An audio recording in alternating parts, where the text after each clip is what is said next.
Hi, folks. Bob Mannery here. You're listening to A2D Radio, real sports talk radio for the fans, by the fans, no agenda. These guys are the best in the business. Hashtag it. No notes.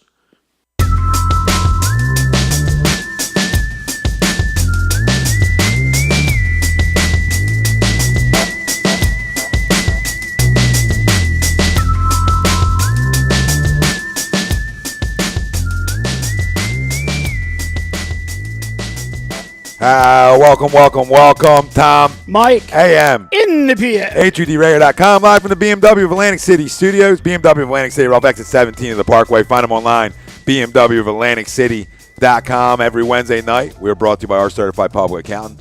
Make him yours, Gibson Mayer, LLC. Find them on the web, GibsonMayer.com. Tom Renaud, Michael Mataraki, Greg Milakovic, Rob Povey on the ones and twos. Later on the show, we'll talk Sixers, 10-9-8, Lakers tonight at 10:30.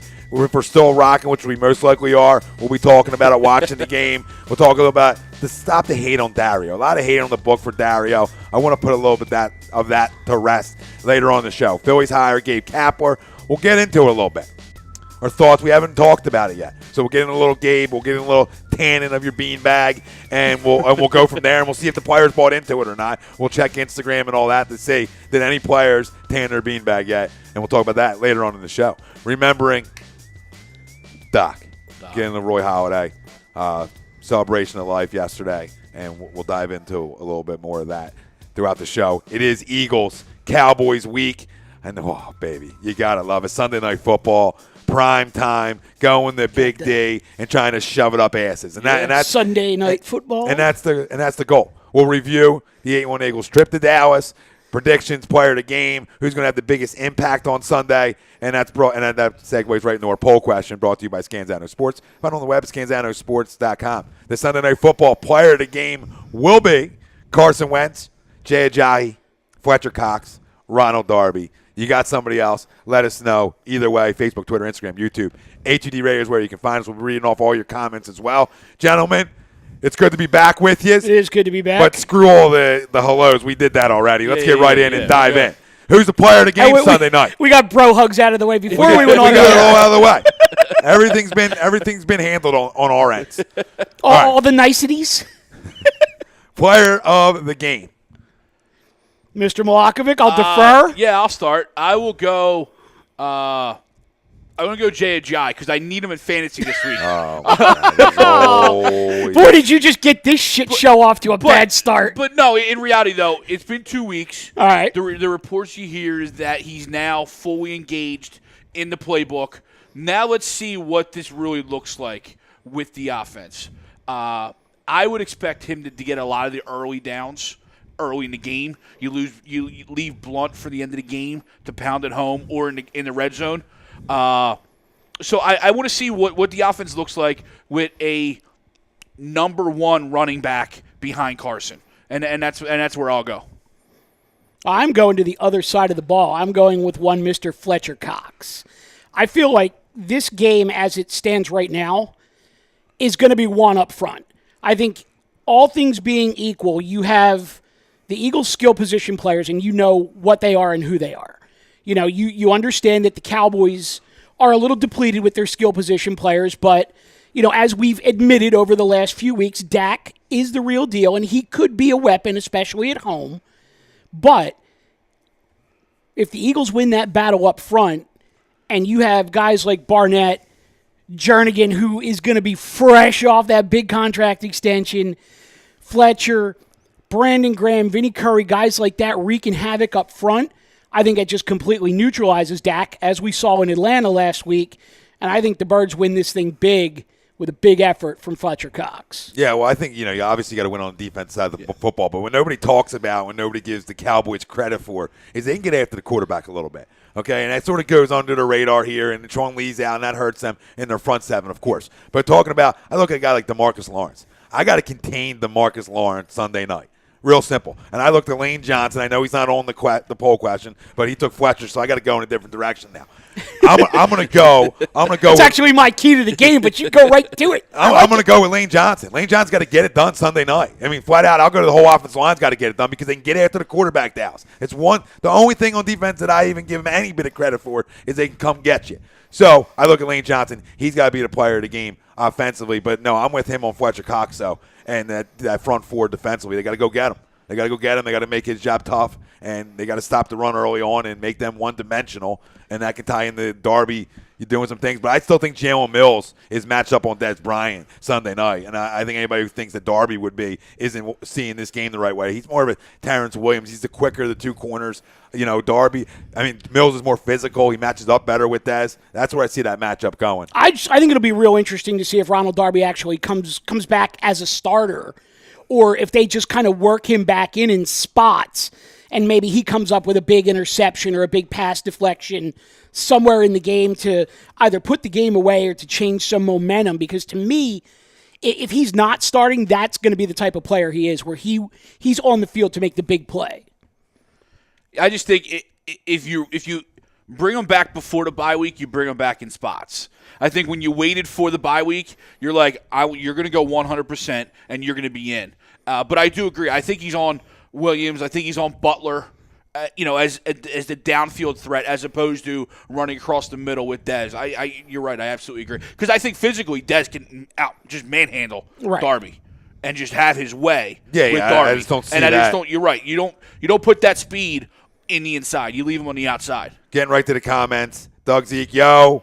What's up, Zeke? What's Birds, up, Zeke? baby, 35-17.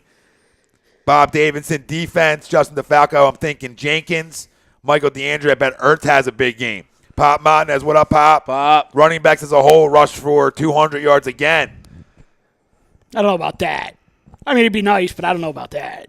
Charles Moran and Darby already getting first-team reps.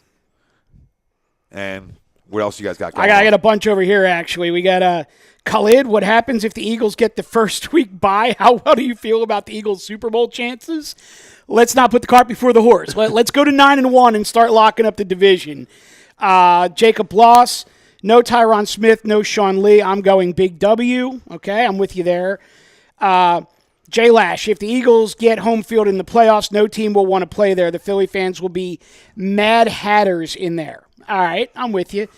Carson is a gamer. I see him showing out when the lights get bigger and brighter. That's Jay Lash. And that actually brings me to something that I wanted to talk to you guys about, because I think that's a really, really good comment. Jacob Bloss, Ajay is going to be unleashed. Miles, Cowboys suck. Cowboys can't win without a wife beater on the team. Ouch. Jake, do you guys think Will Beatty will eventually start before the playoffs? Trust him more than Vitae? If he does, we're in trouble. Yeah, he is a veteran depth move. Freaking guy, dude. Left tackles aren't laying out there for teams Starters. to scoop up. Starters in this league, yeah. And Miles says, key to victory, we don't need no key. All right. I'll buy into that. I like that. John Shep over here on the gram. Potential upset this weekend. Watch out, Eagles. He must not be an Eagles fan. Some teams are worse off of a bye. And we kind of dove into that last night. I would just think if Doug picked up nothing else from Andy, and I think he has. Oh, yeah. But I think he picks up how to come off of a bye. It's about the players getting up and not resting on the laurels over the bye week and blowing smoke up each other's asses and everything's hunky dory. We're the greatest show ever on grass and the whole nine. Well, you heard the stories this week that these guys were so hungry to get back in there and get back to work.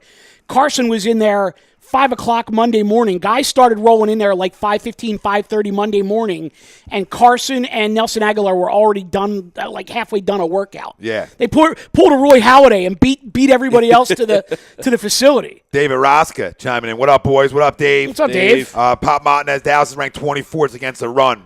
With Lee, he's out too. I can see it again. Yep, Ralphie D. Dak stinks. My grandmom's better. Might very well be. I don't know her measurables. We would have to get all that information. What's her hand size? And go from there. Is it bigger than Goff's? Don't flip. We admitted a couple weeks ago that Dak's getting better. He's getting better. We can't flip. Mikey the Greek. Eagles 38-13. Player of the game. Brandon Graham with 5 sacks. Oh, is Brandon Graham getting Wait, paid? hold on a second. Did I read a comment from Mikey G on the Fix where he dropped best in the business no notes on himself? I like it. I mean, Come on, Mikey G. There's going to be T-shirts That's and copyright everything. infringement There's right gonna be there. T-shirts and everything. Jarrell K. Carson reminds me of Tom when he was playing baseball for the Green Wave. Equal stunt. Appreciate it. Real talk. Justin DeFalco Wait, show the ring. saying he liked something you said. Nice. He said, yeah, good. He liked something. Jarrell, we hear those stories all the time, man. Yeah, well, not as much anymore, but I used to.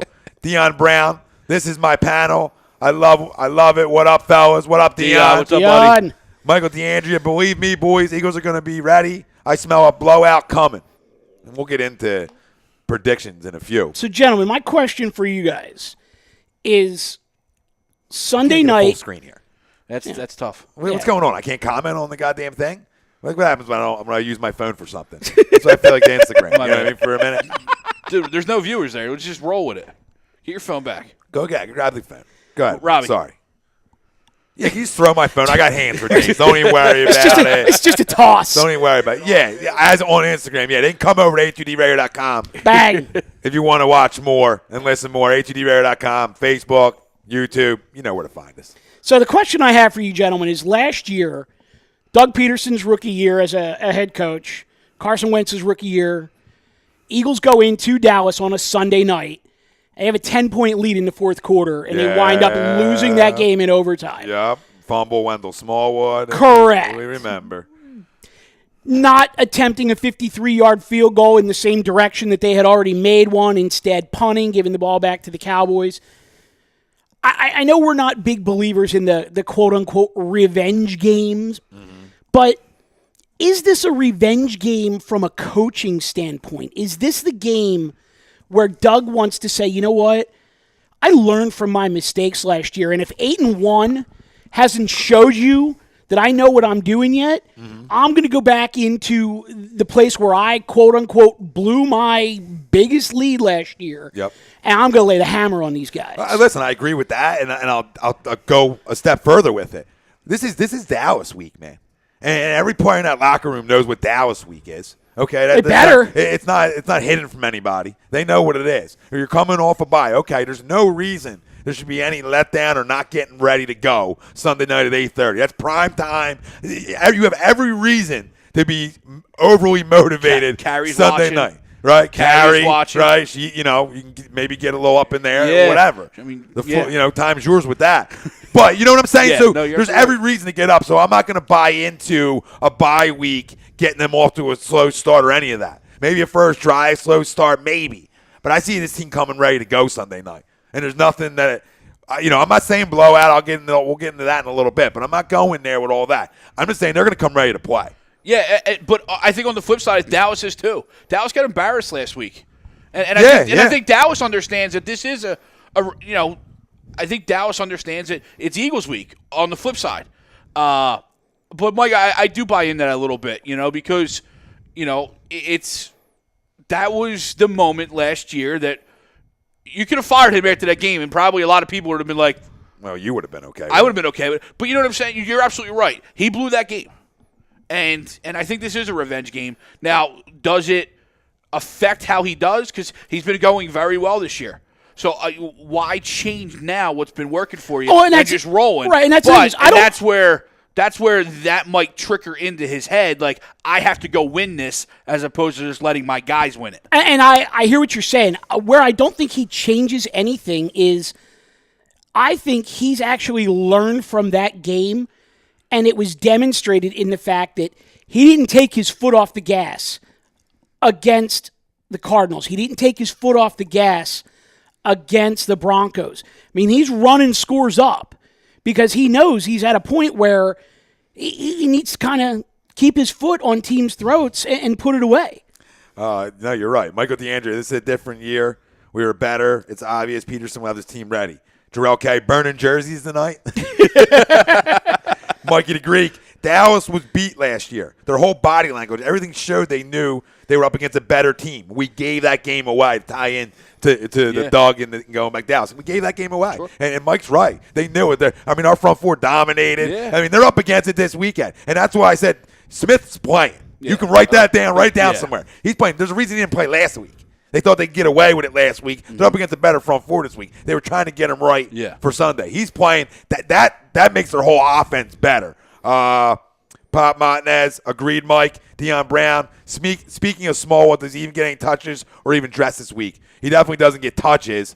Dress, I don't know. And if he does, I don't think it matters. We'll see. We'll see. Rob Taramina, Wants to know about the Rams? Tom is like the WWE. He makes everyone go first, and he comes on the show last. The chant makes people wait. Oh, Jesus. Mikey Greek, and they're going to get embarrassed this week, both on the field and in the stands. Laugh my ass off. We're going to take over that stadium. Oh, I freaking love it. I love it. Bob Davidson. Eagles fans do travel well. We know do. that for sure. And a big stadium, plenty of room. Yeah. Bob Davidson, 31-20 Eagles. Drell K. Tom is at a Florida Gator hat. No. Come on, Daddy. 10-9-8, boys. Come on now. Chipper. So, Elroy Pico, with the rest of the Eagles' scheduled games, what will be our win-loss ratio? Also, when we have the first seed locked up with the Eagles rest on Week 16 against Dallas. It's tough to say. I mean, right now they're 8-1. I could see them going 13-3. Just with the way things are playing out with the rest of the schedule and injuries that other teams have. 13-3 is fair. Situation. 13-3 is fair. 13-3 is a great season. Yeah. I won't put my nose up to that one. I'm right around you 13-3. We're going to lose games. You're going to lose games in this league. It's not, you're not winning out. You're not going to beat everybody. There's going to be a week, where you have a little bit of a letdown or you just don't get things right. And that just makes the team better. I don't want to go in 15-1. Sure. I feel we're going to get bounced. You know what I mean? That's too clean for me. Yeah. Almost like 2 or 3 losses makes you feel a little better, where I almost don't want to have to rest. You know what I mean? If you want to rest week 17, fine. But now if you're on a bye, now you guys are off 2 weeks. I don't want that rest. I want to keep that going. And what I'll do is I'll redirect, and I'll take it all the way back to 2004.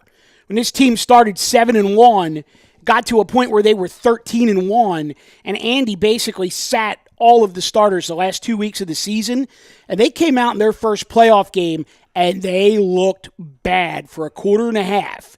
And it took them a little while to get the engines running again. They had to go, what was it? I believe it was Atlanta, Minnesota, and into the Super Bowl against New England. I don't want that again. I want this team just to keep right on chugging. Yeah, and, I want a first-round bye, obviously. I want home field throughout. But everybody that wants to say you don't want to play your guys in week 15 or 16 because you don't want them to get hurt. No, I don't need. I'm not going that way at all. I don't need a month off. Yeah, no. As far as I'm concerned, Carson Wentz is starting 16 games this year. Yeah. Now, how much he plays late in the season? To be determined. Well, he's getting snaps. But he's getting snaps. We're not shutting down, Mike, to your point. You're right. Ryan Brodo, hey, guys, I don't think it will be a blowout by any means. I'm extremely confident going into this game. 31-20 Eagles win. Brandon Grant, player of the game. Darrell Clay, War Eagle, Iron Bowl 2 weeks. That's going to be a great one. Yeah, definitely. Mikey Quinkoff, Eagles are overrated. Mike's a Steelers hater.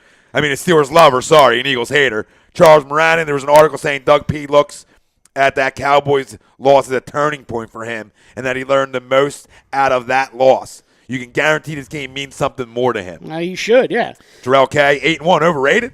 Pop Motnick, explain, Michael K. Get him, boys. Get him. Go hunt for dinner. KXNG, we're going to end up 14-2. J-Lash, fuck yeah, it's a revenge game. Bitches won the division last year. Love that. Jacob Bloss, 13-3, going to split with the Rams. Seahawks lose week 16 to Dallas if we rest. What do you say, 13-3? 13-3, yeah. I'm so much better with the phone in my hand. Yeah. When I couldn't comment to the that people, was weird. I was like, weird, you see me? I was like, what the hell's going on? This is a great comment right here. J-Lash, Eagles are coming to play too. Even at 8-1, without key players in the lineup, they still don't get props. An angry bird is a nasty bird. Their record and skill is overshadowed by a bunch of glorified frauds down in Dallas that people were so in love with. That's a great comment, J-Lash. Cowboys fans just sit on the big ball and rotate for a little bit. Tell me how it feels. You know what the big ball. You've seen it. And Jacob Bloss follows that. Yeah. 2 big things the Eagles fixed from last year. Fourth quarter leads and big plays from the opposing offense. True and true. TTP ballin', sup, y'all? What up, TTP? 10:30, baby. Eagles 10:30. Showed up LeVar's ass. Eagles got this in the bag. Pootie Tang, sup, TTP? Eagles win. We got like the whole crew back tonight. I love it. Like they missed us or some shit. No, you know? Maybe. Eloy, Pico. So assuming we lose to Dallas on the second outing at the end of the season, the rest of the teams, we should have 2-week prep for the potential winner of the first round playoff. Absolutely. Yeah. Jay Lash, the better the Eagles do, the more fans I see traveling. Zill Jones, what's going on with Brady? Not sure. Do we have any info on what's going on with Tom Terrific? What, up on the wall? I mean, it's on a the goat wall. wall, man. It's a goat goat wall. wall. It's the beginning of a goat wall. All right, we finished. Webb's goat-ish, right? I mean, Webb's goat-ish. Yeah. Real, great. He's stuck. Dude. You can flat out play. So you can debate Webb or not, but that's goat wall. McCoy's a Hall of Famer. We know who that is. Webb we know who that man is. Webb was goat in college except for one straight time out call. Yeah, I mean, There you go. Really. I actually got a real good one here, though. I got $2 million coming in. This is great. good, Love though. it. Pump them, baby. KXNG, Rams aren't scary to me, neither are the Seahawks. No, the Rams better scare you a little bit. The Rams scare me more than the Saints do. Rams scare me more than the Saints and the Seahawks. Oh, Seahawks don't scare me. Especially now with Sherman out. Maxwell. Now you got your nice tissues back there. Your nice good soft toilet paper and Byron Maxwell. Pootie Tang says game MVP, Alshon Jeffrey. I like it. KXNG, I think we could beat the Rams in a comfortable lead and Seahawks in a close game. I actually say flip that. I think Rams would be a close game. Seahawks a little more comfortable. Jimmy Vaughn, this show had different fat white guys earlier. Thanks, Jimmy. Love you too, you fuck. It's not the same show. There's not the different same shows, show. guys. Jesus. I tell the people all the time. We have shows here, numerous shows, plenty of shows, weekly shows. Let's go. Now you know. All right, it's no big deal. And W's have to battle. And nobody's denies that there's heaviness on this cast weekly. Okay, that's what we're here. Look, we don't call us the thickness with the quickness for nothing. Yeah. Let me get to a few before I get overwhelmed here. Frank Vasby, 42-13 Eagles. Barnett racks up Frank's a going stat big. line and gets player of the game. Deion Brown, gentlemen, no disrespect to the other guys, but you guys are my three amigos. I didn't hear the passion in their voice like I hear within you guys about Philly sports. Deion. This is how we I do. love you. The other guys right now don't. But we do. Mikey Quinkoff. Damn total joke, guys. Relax. Everybody. Then Zeke went at him. Quinkoff again. Read my other comment. Jason Crisola. What up, Jay? What up, Jay? It's like going on a major run going into the NCAA tourney. Odds are you go home early. Yeah. Speaking of going 15-1 Right. I mean, or 14-2. You're right. You want to be playing well, but you want to be tested as well. Yes, Right. exactly. You want to be tested. Things are too smooth here. Things don't work out. The team that usually wins the Super Bowl doesn't in a fashion, or any sport, doesn't in a fashion when you don't really think they're going to. Yeah. A lot of times. Yeah. So you don't want to be you want to be a favorite. You want to have the best record in the NFC. Nobody stop at saying that. But I don't care if I'm 15-1, 14-2, 13-3, as long as I got the best record in home field. Mikey the Greek, it's week 16. We play Dallas. They need the win to get in. We've already locked up the 1 seed. Do we play our starters to play heartbreaker, or do we rest our starters giving Dallas a chance? You play my half. I say we step on their throat. Play my half. Jarrell says I could use a month off from work. Well, interesting development today when we got all these people that are talking about the Rams now. So it's a call it a much better than 50-50 shot now that Rams game in, I believe it is week 14, is getting flexed to Sunday night.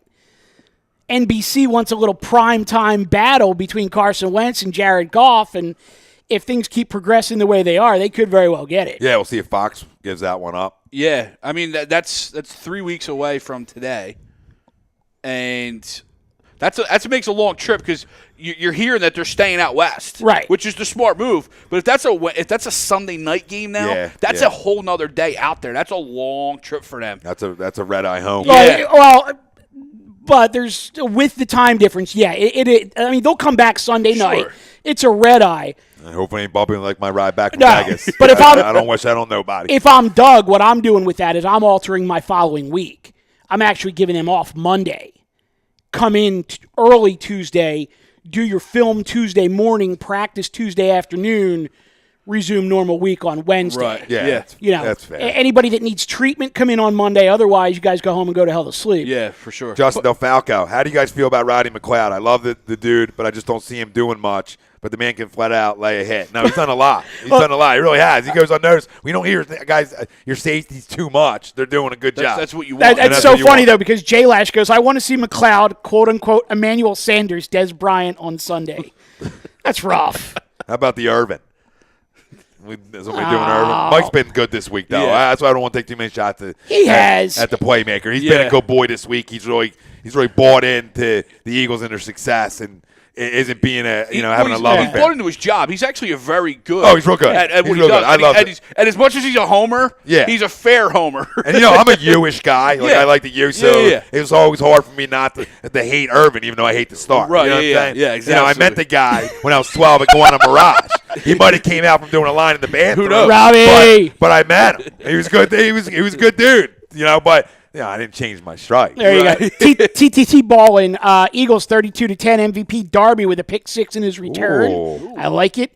Jacob Loss, F the Rams. Jared Goff does not scare me in the playoffs. Neither does their 31-year-old coach. How do you know he doesn't scare you in the playoffs? He's never been there. Never been there. In his second year. I'm not Mr. Goff. Trust me. I'm not all baby hands. This ain't baby hand. This ain't a baby hand show. Okay, but at the end of the day, it's like disrespecting us at 8-1. Like, how do you disrespect what that team's done? They went from the worst offense to the best offense overnight, and McVay has a lot to do with that. But talent wins at the end of the day. Well, and they have the Saints this week, so if you want to know if that team is for real. We'll find out both. Both of them, We'll find out about both. Now, then they got Minnesota next week. The Saints showed me something going out in the elements and winning that game in Buffalo, but I still don't put them above the Rams on a fear factor. First of all, I ain't scared of nobody, Daddy, coming here. But at the end of the day, you got to give respect around the league. Yeah. We love our teams here, but we're football fans, too. We're fans of sports. So look around. I mean, Jared Goff's got it done. That defense is legit over there. Yeah. Okay? The running game. And we stopped the run, so I think we match up well. But even the Saints have been able to run the football extremely well. So, look around. The Seahawks, again, don't scare me. Let's get to a couple more. Time out real quick on the Birds talk for a second, though. Because you guys know I have, Superman crush on Sean McVay. That guy is going to be an absolute stud coach in this league for a while. I mean, and he's, not only does he have movie star good looks, but he's actually a good coach. And he's in L.A. He loves the love. I do. But I'm a little nervous what's on your ceiling at home. Is it McVay? Tell the people, isn't it? It might be a mirror. You never know. No. But what? No. What the hell are they doing in Buffalo with Tyrod Taylor? I don't know. He hasn't got it done. Well, he hasn't got it done, but this team is still in playoff contention. They have a better shot with Nathan Peterman than they do with Tyrod Taylor. If you got somebody you drafted high, and that's the guy you're going to use to replace him, so be it. But hearing from a lot of Buffalo fans, the hate's been real on them. Yeah. They're tired of him. Everybody tells me the stat lines don't equal Tyrod Taylor. They're false. You know what I mean? If you really watch him for a full game, there's a lot of flaws and too many in his game where the fans of Buffalo are tired of it, and obviously Sean McDermott's tired of it as well. McDermott said, I read today, he was like, I feel confident enough with Peterman to make this switch because it's going to be better for the long term. Okay. Well, that's front office. Whether it's Peterman or not. They don't want to give him money next year. That's fine. I was going to say that's front office speak for we're not paying Tyrod Taylor $16 million next year. But Peterman? Come on. It's like if you're in a situation where you could wing it with Tyrod, and don't get me wrong, because that's exactly what they're doing. They're winging it with Tyrod Taylor for the rest of the year, and maybe they'll make the playoffs. Versus you go to Peterman, and you don't have a damn shot. What the hell did you go out and trade for Jordan Matthews preseason and Sammy Watkins in season? If you're going to then go ahead and switch your quarterback. Kelvin Benjamin. I'm sorry, Kelvin Benjamin. Got rid of Sammy Watkins. It's Buffalo Bills organization in a nutshell. It's like the Bills Mafia. That's why Howie keeps taking advantage of it. Oh, it is. It is all hopped up on Mountain Dew. Yeah. Hopping off of tables. Smell of yellow. Get it right. Get this one out. This is the comment. It's a great comment, right? The love continues to pour. Mikey the Greek had 3 choices to pass time until the Sixers game. Listen to the one dial station, or listen to another dial station, or the fan, or A2D radio. Fuck the other two. I love the shows, guys. Yes. Mikey the Mikey Greek. the Greek. Justin DelFalco. Webb, because I went back to Jarrell. He said Webb's not a goat. Tom, I said goat-ish. And Justin DelFalco, Webb is lambish. At least he's not lame-ish. Deion Brown, I hear the league might flex the Bears game to 4:15 as well. I'm going to that game. Row 3 off the field. How are you? How you doing? David Roscoe. I guess that means I don't have to make French toast that day then. If it goes 4:15, I'll just be cooking pork roll. Pork roll. Bada boom. Oh, hilarious. So, TTP Ballin, Rain Dakota Prescott will be sacked 5 times. Interesting. Pootie Tang, does the Ellerby signing at linebacker matter at all? Yes, it does. As does the Will Beatty signing. And I want to get into this a little bit because for the people that are looking at Donnell Ellerby and Will Beatty and going, these guys suck, they're worthless signings, I don't get it. Don't look at the guy and the ability. Look at the theory behind it. A team that is not in contention would be signing quote-unquote developmental guys to have in practice to be able to see if they may want to keep them around next year, if they could get them some playing time later in the season. This team smells Super Bowl. And they're going out and they're getting themselves good quality veteran depth so that if something happens to a Vaitai or a Lane Johnson or a Nigel Bradham or a Michael Kendricks, like they have a veteran that they can plug in that they're not going to have to teach how to play. They may not be all pro caliber players, but they're guys that you can win playoff games with in the right system. But those guys aren't sitting on the streets right now either. No, exactly. You know. But that makes my point even stronger is that for Howie and Joe Douglas to identify these type of guys that are still out there and find the guys that are going to come in and they're going to be good team guys, they're going to be good system guys. They're not going to be guys that you need to start right away, but if, God forbid, one of your starters goes down, you can plug and play and maybe only skip a half a step. I think those are real strong moves by a front office that's going for it right now. Right now. No, I agree. I think you hit it on the head. More than the actual on the field, I think it's in the locker room. It's in the tape room. It's in the individual position rooms. It's guys that have won before. It's that veteran thing. It's that veteran leadership. Guys that have won before that can step in if needed, but if not, just provide just the pure depth. I mean, Ellerby's a better signing to me than Will Beatty. I mean, that's just facts to me, but we'll see. It's Joe Walker's job right this second. You got to learn a whole playbook, And like I said, I don't want Will Beatty to ever step on the football field here. So, that's the goal, getting through it. Doug Zeke, our defense is the X factor, dominating on both sides of the ball. 8-1 here we come. I think Doug missed a week. Yeah. He was on a couple bye weeks. Yeah, so he had a few You miss buys. a week, you miss a lot. Michael DeAndrea, Rams have a good team. Completely agree. Yes. Charles Moranin, agree, Mike. McVay could already be the best coach in the league when it comes to drawing up plays and schemes, at least one of the top 3. And he's also said Bill's never bought into Tyrod Taylor. And Deion Brown, A2D Radio, from now on. Deion. There you Deion. We're here every Wednesday night, baby. So let's get in a little score predictions. Okay. All right, and give me your guys' player of the game. Okay. I'll go first, since it usually happens that way anyway. I think it's a lot closer of a game. I think it truly comes down to who has the ball last. It's a division game. It's just the way the Eagles-Cowboys games always go. Regardless of who's good, regardless of who's having a bad year, it's just the way they always go. I'm going to go 24-21 Birds, and my player of the game is going to be Jalen Mills. Interesting. I like that. I like the Jalen Mills. Just because I think he shuts down. down I hate going last. Dak, I hate going or last. Zeke or hate going Dez, last. whatever freak his name is. Dez. Yeah. Dez. That's why I hate going last. Michael? So 24-21. 24-21. Close one. Eagles win. Close. Eagles had the ball last. They win. They win. Jalen Mills, player of the game. Yes. I think coming off the bye, I think the Birds are more than prepared for this game, both sides of the ball. I think they put up 31, and that might be on the low end, to be honest with you. I could see them putting up 31, 34, 38. I think the Cowboys get a late score, maybe 2. to keep it somewhat close. I'm going 34-21, but I could very easily see this being a 20-point game going into the fourth quarter, and the Cowboys get a late score to kind of close the gap a little bit. And it's not a knock on the Cowboys, because I do feel like at 5-4, that record might be a little misleading for them. I think they're a good team.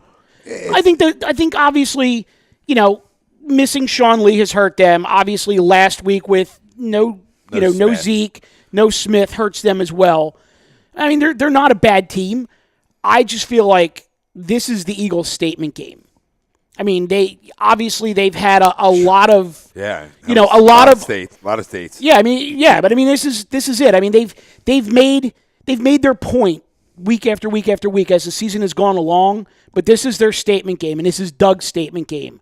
I don't think he takes his foot off the gas. Yeah, you're going in to play an angry team though Sunday night, and we'll see how angry they are. I don't believe in Dak Prescott. I don't care. I'm not going back on my statements earlier on. He played better. Yeah, sure, he has. But when you can run the ball like they have, you better play better. Sure. I don't know. I don't believe he can get it done by himself. Now, getting Smith back most likely this week is going to help that offensive line tremendously, and they should be able to hold up a little better.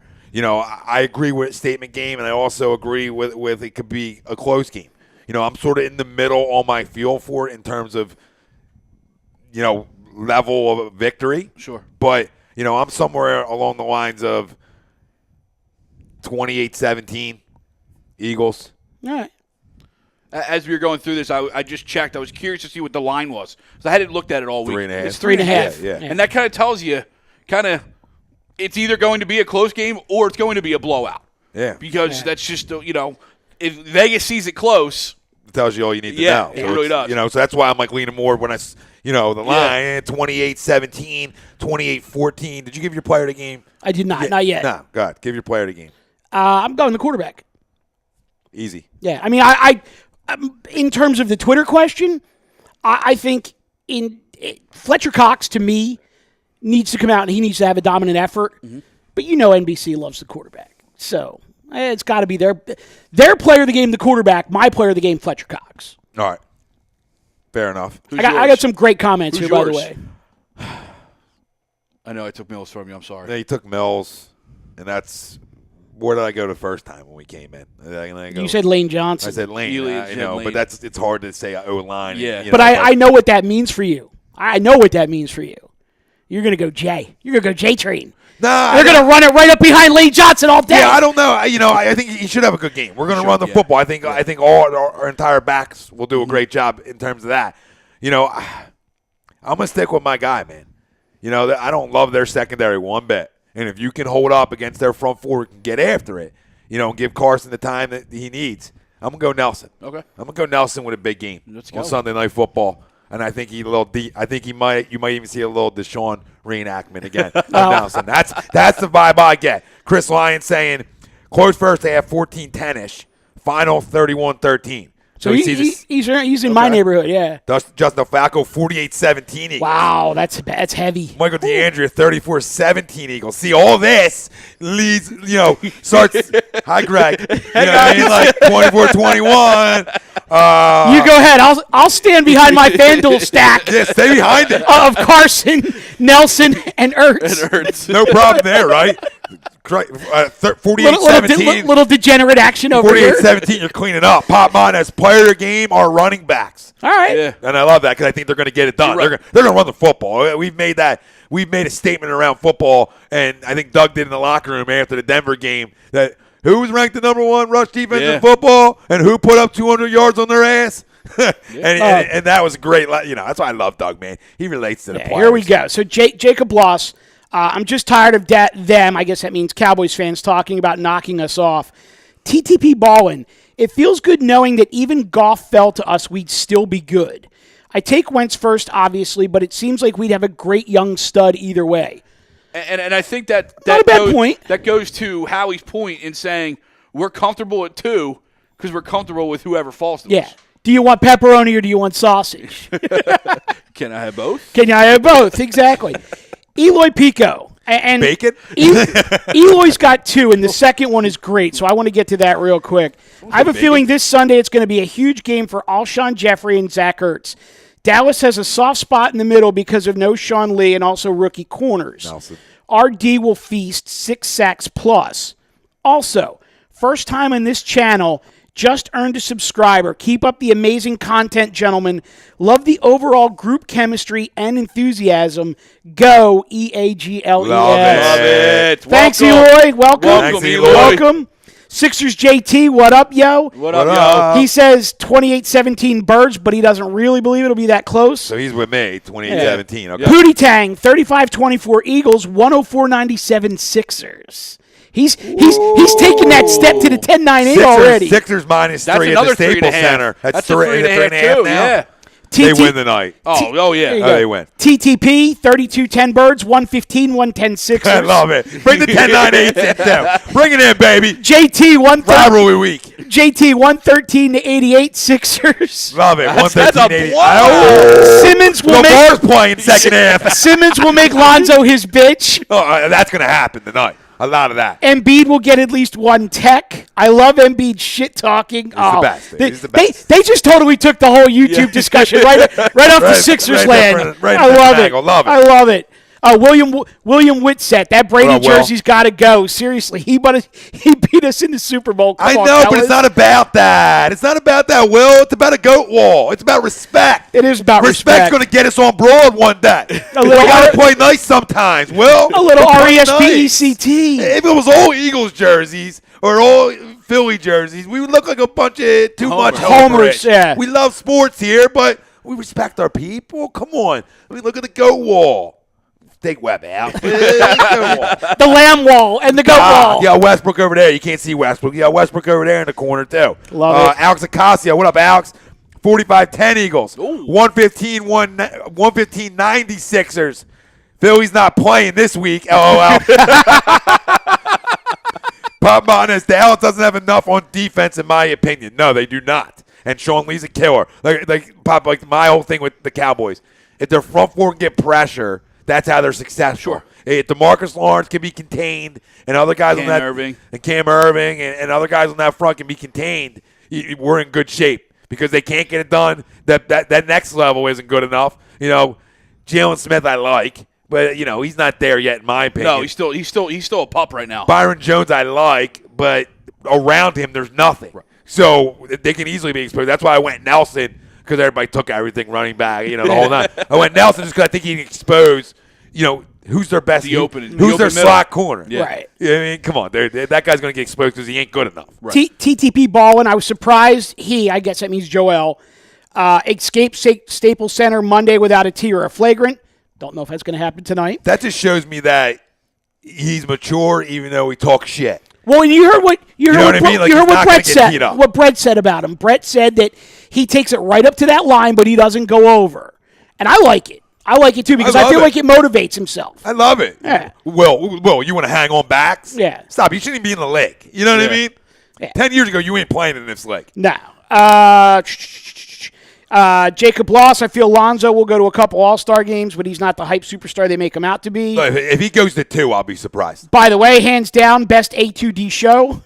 Oh, thank you. Heyo. I think us and the boys Sunday would, Yeah. that'd That'd be a killer. Yeah. Killer combo. If maybe we 6 on the couch. if we did the A2D All-Star panel, It would have to be like 6 guys. Yeah. You know what I mean?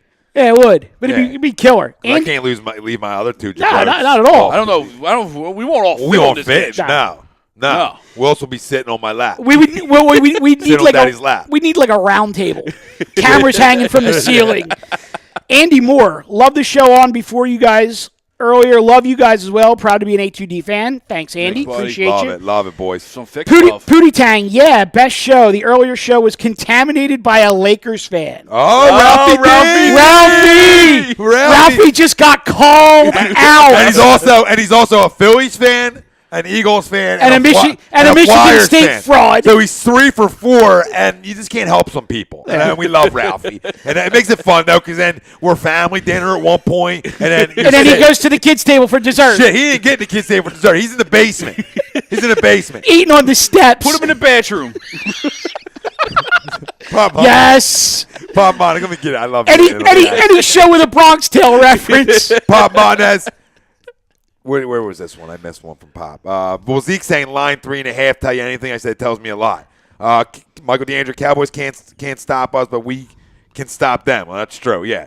Pop saying Dallas doesn't have enough on defense, in my opinion. They can rush, but they can't stop the run.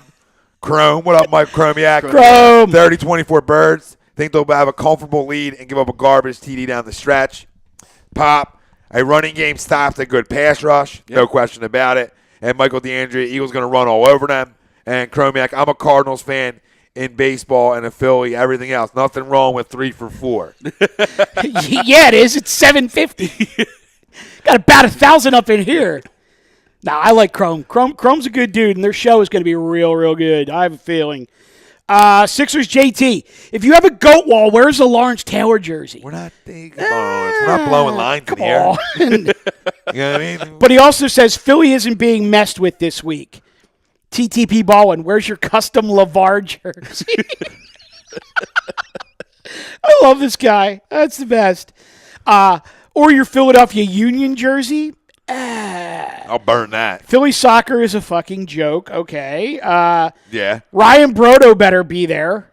I guess that means on the wall. I don't see a Brodo jersey on the wall. What, on a panel? I guess maybe on the All-Star panel. Well, we going to 7? I mean, how many guys can we fit on? We're talking about 2 shows right now. We didn't even get to the other shows. I'm not talking about every other show and every other person. TTP Ball and Lonzo will make an All-Star game on some fluky stuff like when Halladay made it because Rondo and Rose were hurt. All right. Okay. Whatever. Yeah, I'll give it. Yeah. All right. I'll give you 2. I mean, that's where I over under 2. Okay. So sorry, over under 3 All-Star games for Lonzo. What would you go? I'm going to go over. I'm just going to call him Michael Carter Lonzo. Yeah, I'm going under. Guy can't shoot worth a leg. No, you're right. I'm just saying it's L.A. He's probably going to play for 15 years. Oh, okay. Or 2. Even better. I mean, I don't even want to get into the whole thing. The family just annoys the shit out of me. Yeah. And this idiot goes to China and gets busted for shoplifting and needs the goddamn president of the United States to get him out of the country. Convenient. It's bullshit is what it is. It is. Michael Chromiak, 11 titles. Charles Moran, thanks for the love, Mike. Chris Lyons, 3 for 4, get you in the hall. That it does. And Ryan's now asking me in an inbox. Now he's come sliding in DMs asking to be on the panel. He can slide into these. Slide into the DMs. Pop has Ben and Embiid stat line tonight. I got a real. We put crying faces in there. I actually have a real good feel for this already. I'll give it to you straight out. Well, hit it straight, Daddy. Let's go. Joel, 27, 14, and 2. All right. Blocks, assists. Or steals. Is it blocks, steals, or assists? It's assists. I didn't even get into blocks. Oh, you go. Okay. All right. Only 2 dimes? Yeah. Give him 3. Well, here's why, though. Ben, 22, 12, and 12. The triple. The triple. The triple and Ben's the one dropping the dimes tonight. Yeah, I think JoJo should go for 30 tonight again, especially if his minutes are up and he plays 36 minutes again like he did the other night. Yeah, if he's playing, it's amazing that at 36 minutes. I mean, and again, we all knew it. We all knew it was a farce, but even he's coming out and saying he wasn't in shape. Right? Yeah. But at 36 minutes and at 50%, he's dropping 32 on DeAndre. Yeah, I think he drops 30 tonight. But see, here, the reason that I think he doesn't, I actually think the minutes get pulled back tonight, not out of necessity, out of score. Yeah. Because I think without the ink even being dry on the contract yet, Rocco, Mr. 3-and-D himself, is going to drop 30 tonight. Shit, man. Listen, I was going to do a video, and I remember we were doing a show on the way home, and the guy got paid some money. Now, I think it was a good deal for the Sixers. 4 for 62 in this league isn't crazy at all. No, not at all. But now you got paid. Okay, the night before you got paid, or 2 nights before you got paid, you went out and balled out. Let me see the paycheck ain't in the head now. Yeah. That's what I need to see from Rocco now. Right. That, okay, you don't digress after getting paid. Sure. Like some guys doing this league. And I don't think he will. No. But we're going to find out as things go on. Where we go? I think Ben has a great night. I mean, I'll go 24. I'll go with Mike 24, 12, and 10 now. I'll go triple double. I'm right in the same range. And JoJo's 30 plus.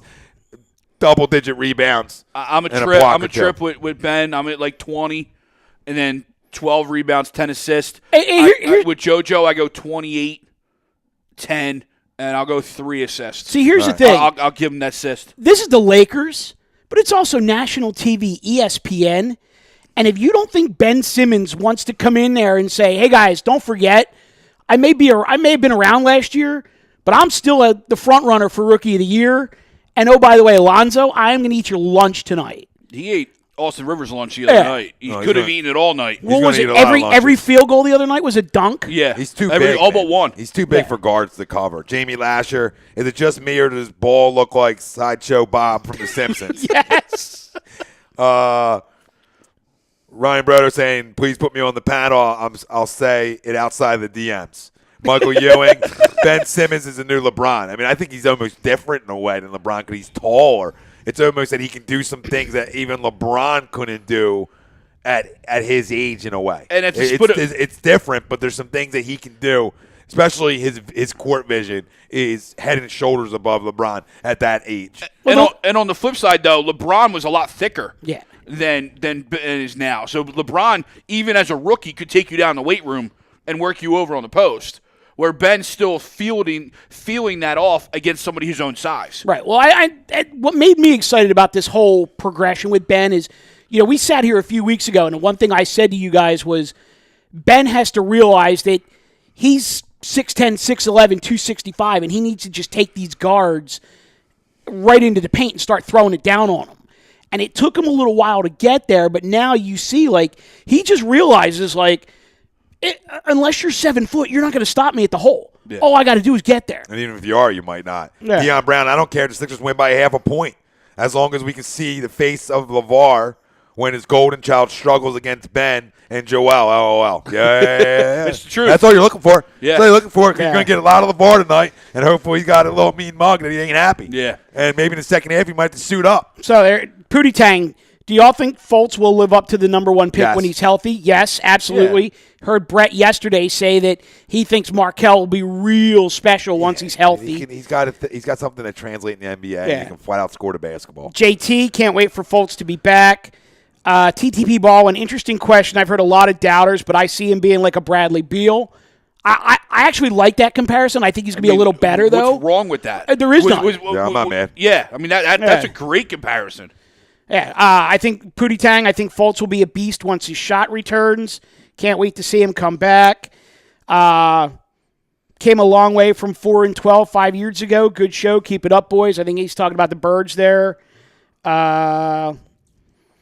Eloy, again, checking your jersey collection and see both a McCoy and Westbrook jersey.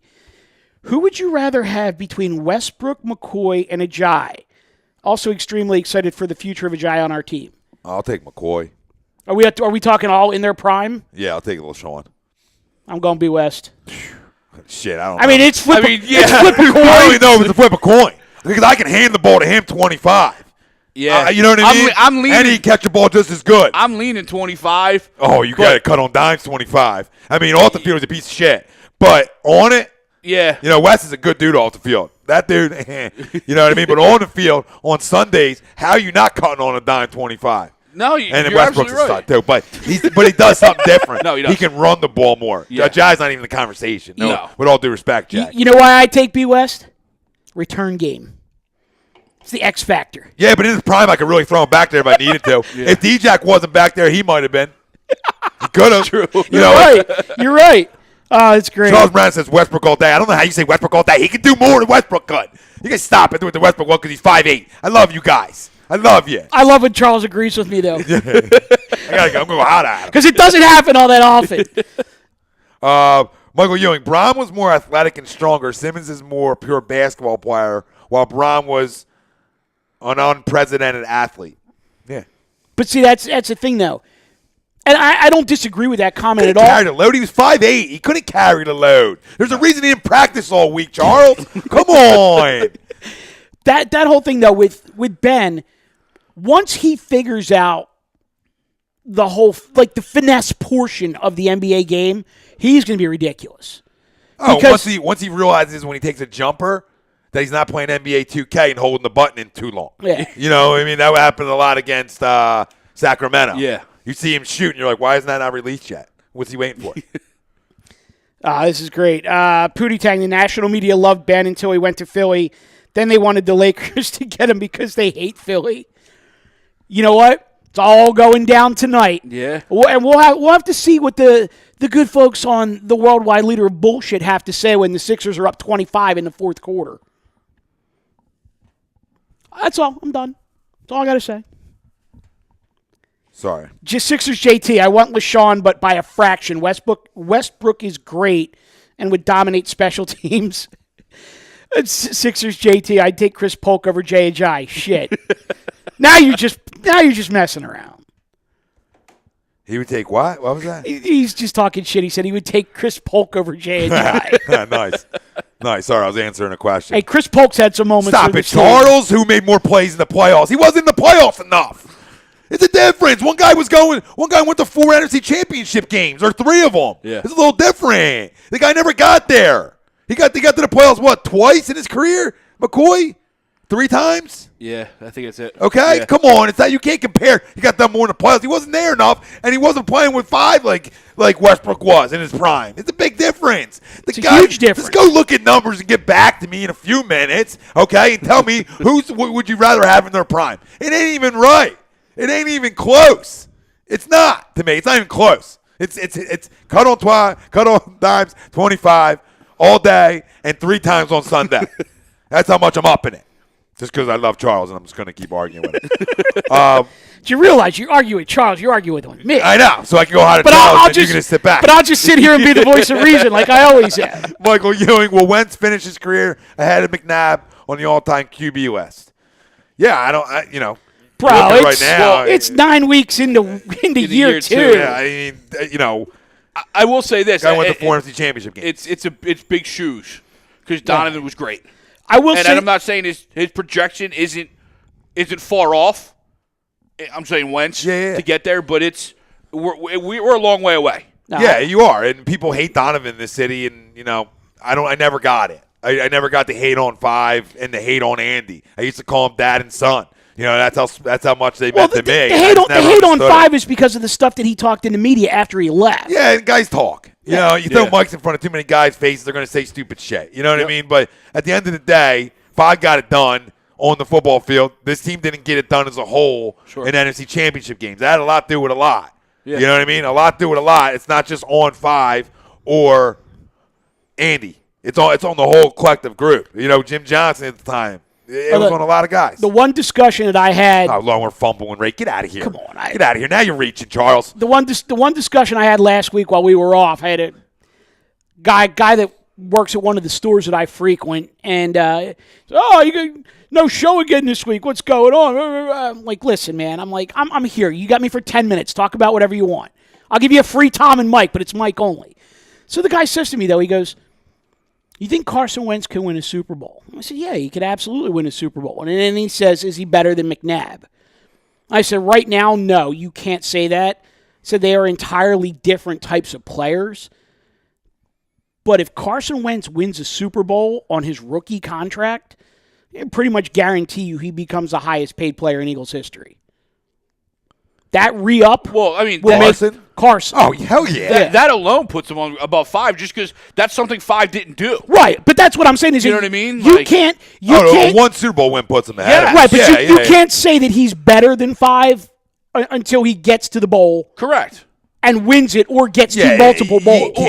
Or his... You're right. Or his career path is over. Yeah, the goal for him because they're different kinds of players. Yeah, the goal is, as us fans, is for him to be better than 5, of course. Yeah. What else we got here? But honestly, if he wins a Super Bowl on his rookie contract, his re-up could make him the highest paid player in NFL history. Oh, easy. They always go up. I mean, there's always somebody else who's going to go up. He's a number 2 overall draft pick, and he's a quarterback. So it wouldn't exactly be unprecedented here. Charles, you can't make the argument if Andy used him properly, he'd be better. Okay? You can't make that argument here. It's not close. It's shady. It's not. Charles, what did I tell you about making a point, get in, get out? Don't dominate our show with this bullshit. He said he would be the franchise leader in rushing yards by far, and I don't. No. He wouldn't have been on the field enough He was not. I love him, but he was the ultimate weapon. He wasn't an every down back. Zeke said, Charles, you go to Nova? You know what? I love both of them, but Yeah. the heart on Charles, oh man, Oh, yeah. it's beautiful. What about the pick by McNabb in the Super Bowl, Anthony Devlin? Yeah, I mean, what about it? He threw a big pick in the Super Bowl. We all were there. We all seen it, brother. I mean, what do you want me to do? It doesn't take away from what the guy accomplished, though. As a whole, he went against a GOAT, a better football team, essentially, and they beat us. Okay? So I'm not going to, did it hurt? Does it hurt? Did it hurt? Yeah, Sure. Of course it did. But the guy was great here for this organization. That's all I'm saying. Yeah. You know what I mean? And I think that's all we're all saying. For me, like anybody that wants to rip his performance in the Super Bowl,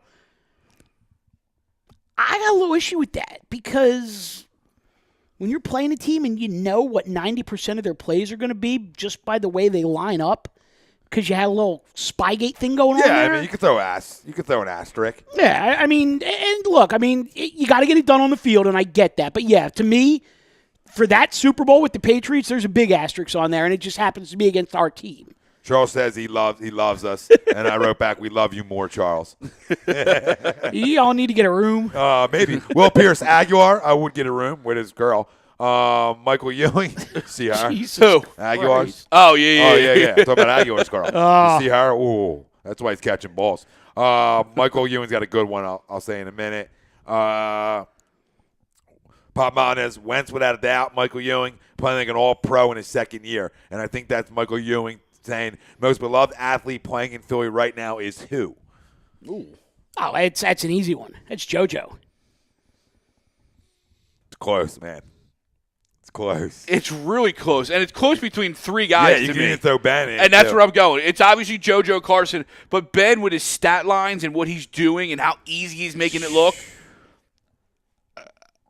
I would say I know you're going Carson. You went JoJo. No, I'll go Ben. I didn't say I'm going Carson. I just know you're. to me, it's all the other stuff though that makes JoJo like I love the guy. larger than life, like lovable character. Oh, it is. Carson's like your boy next door who is going to go out and dominate the game the way he would dominate like a high school game. Only he's doing it at the NFL level, and we all love him. Yeah, I mean, it's close between all three, really, and you guys both went on the other two, so I'll go with Carson, and then either anyone I picked would have been. There's no wrong answer. There's no wrong answer there. with it, but people love Carson. And he's like a folk hero, quickly. Right. So, and the success they're having right now, I think he might be a little ahead. You know what? A smidge. You know what makes the three of those guys separate themselves from, maybe past guys or even, and a lot of today, they all genuine guys. Like there's no fakeness to them. Like what you see in JoJo is what JoJo is. Yeah. What Carson is off the field is what Carson is. Like that's what they are. Yeah, Ben Lamborghini. Yeah. Ferraris. I was gonna say I'm cool with the Carson and JoJo comparison. I need to learn a little more about Ben as this season goes on. I learned because there's some shady shady shit that went on at LSU that I'm like, oh, I don't care. About I just need to make sure that doesn't creep back up. No, I don't care about the shady shit at LSU. I don't care about anything shady shit. Ben Simmons was at LSU. That's all you need to know about the shady shit. Yeah.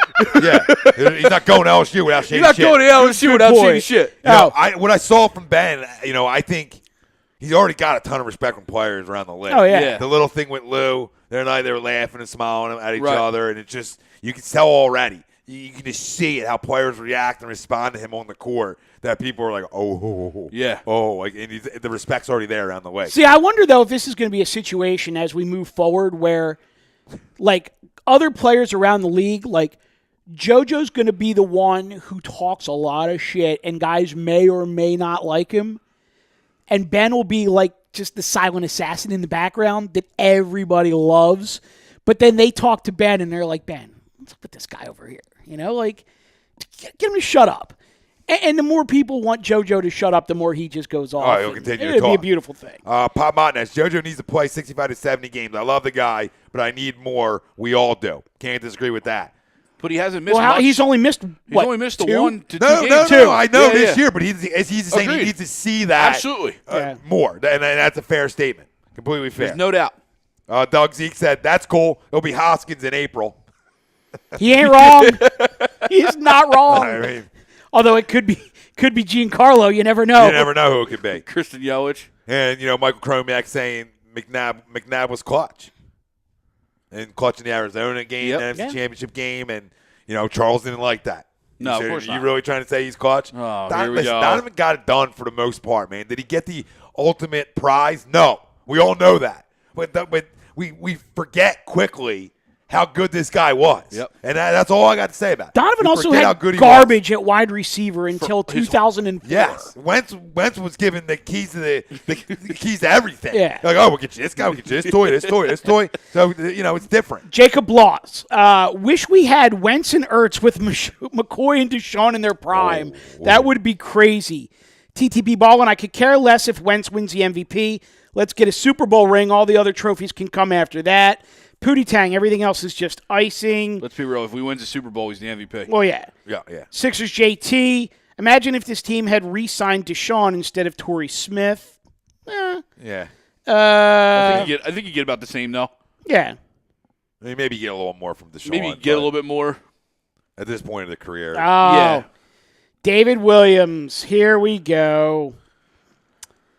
David Irving, I guess that means Irving, Texas, coming for Wentzville. Dallas Cowboys going to knock the Eagles out of the division. D. Lawrence, sack leader. Ezekiel Elliott, innocent.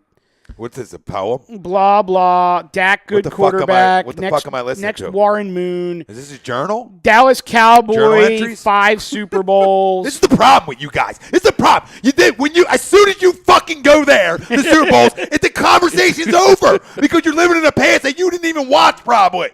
You probably didn't watch it. Watch the little NFL films. Oh, and the guy with the deep voice. You remember when? You know what I mean? It was this star and 3 great trio of players. Like, get the frig out of here, dude. You know what I mean? I hate the argument of rings in the past. Like Phillies fans. It'd be like me saying to Mets fans, we got one in 08. That makes me not a fan. The second I got to go back and all I can come up with is rings for an argument, it takes my credibility out the goddamn window. Yeah. Sorry, had to get that out.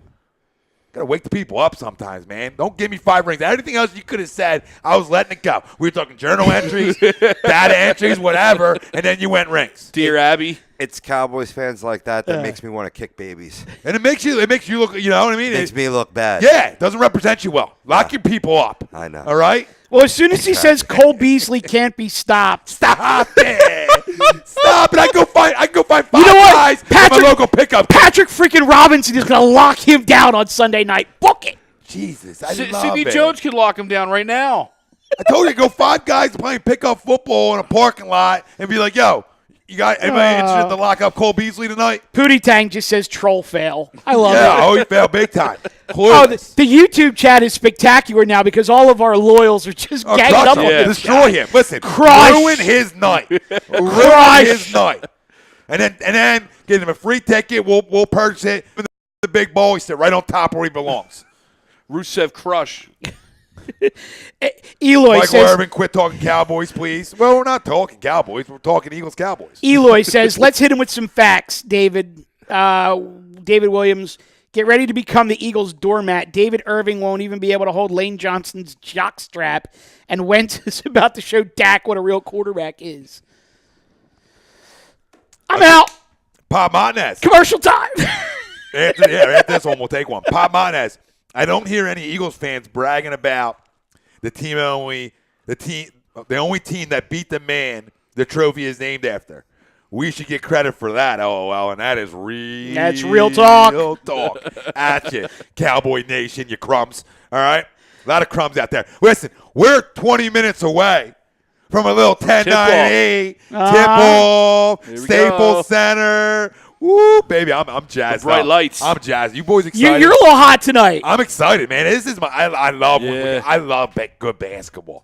You know what I mean? It's basketball town. And it just feels good. I did the video earlier. Like, it just feels good to have the Eagles and Sixers in rivalry weeks, and with being good. Yeah. It changes. Like from last year to this year, it's like, oh, I got to cleanse. I'm getting cleansed.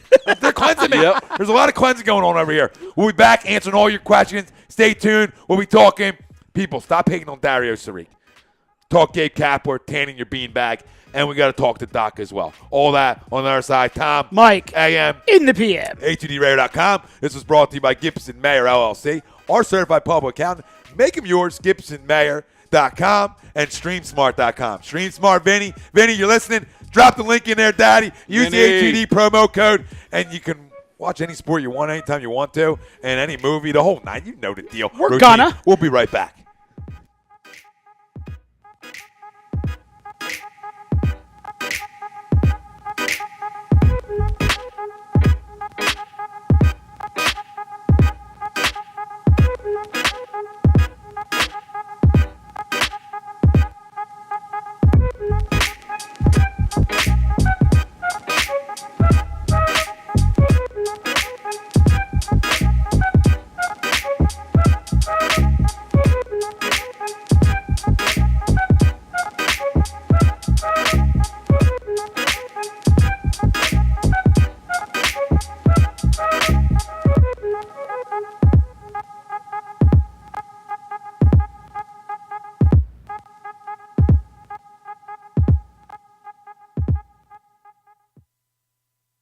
Hi, folks. Bob Mannery here. You're listening to A2D Radio, real sports talk radio for the fans, by the fans, no agenda. These guys are the best in the business. Hashtag it. No notes.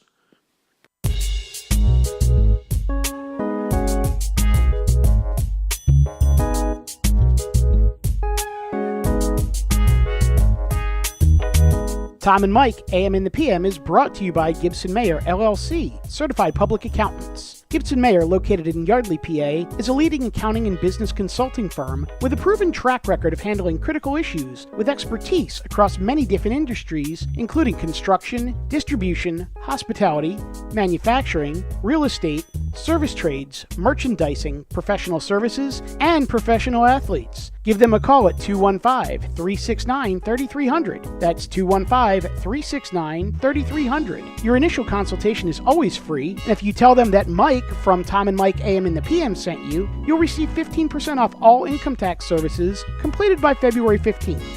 That's Gibson Mayer, LLC, certified public accountants. 215-369-3300. Or visit them on the web at www.gibsonmayer.com. That's www.gibsonmayer.com.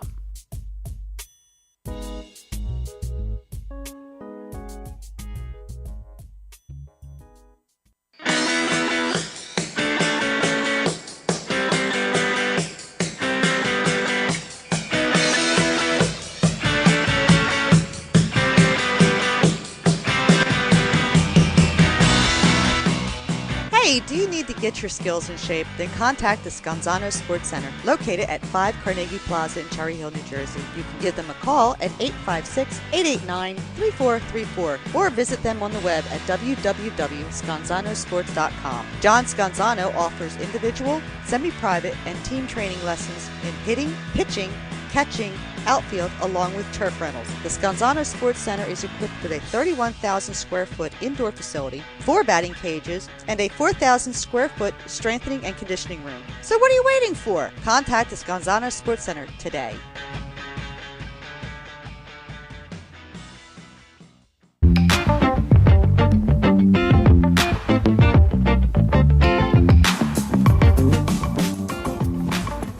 A2DRadio.com is sponsored by the Sports Outlet for all your sporting needs. Located 703 Black Horse Pike in Glendora, New Jersey. Give them a call at 856-939-2030 or email them at sportsoutletnj@comcast.net or visit them on the web at www.sportsoutletinc.com for all your sporting needs. The Sports Outlet.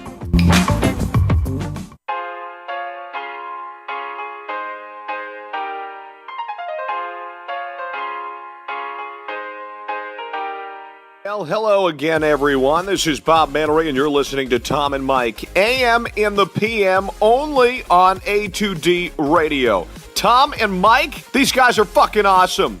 But their side piece, Greg, that guy is a goddamn problem.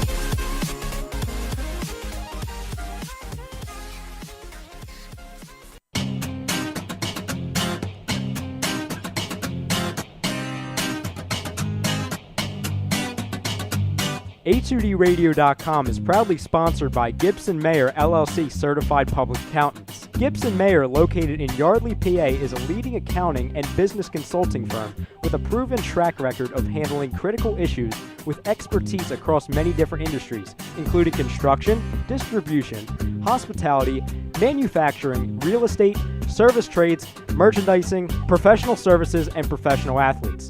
Give them a call at 215-369-3300. That's 215-369-3300. Your initial consultation is always free, and if you tell them that Tom and Mike from AM and the PM sent you, you'll receive 15% off all income tax services completed by February 15th. That's Gibson Mayer LLC Certified Public Accountants, 215-369-3300, or visit them on the web at www.gibsonmayer.com. That's gibsonmayer.com.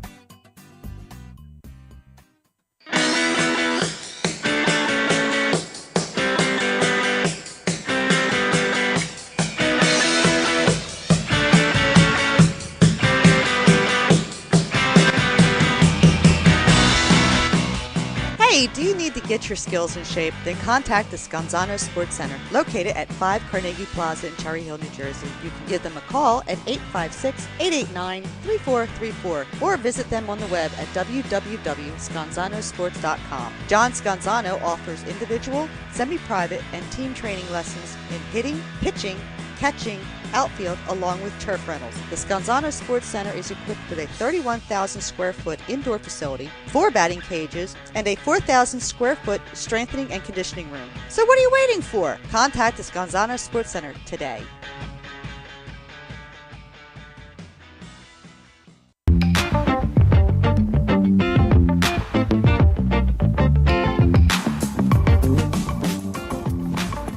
A2DRadio.com is sponsored by the Sports Outlet for all your sporting needs. Located 703 Black Horse Pike in Glendora, New Jersey. Give them a call at 856-939-2030 or email them at sportsoutletnj@comcast.net or visit them on the web at www.sportsoutletinc.com for all your sporting needs. The Sports Outlet.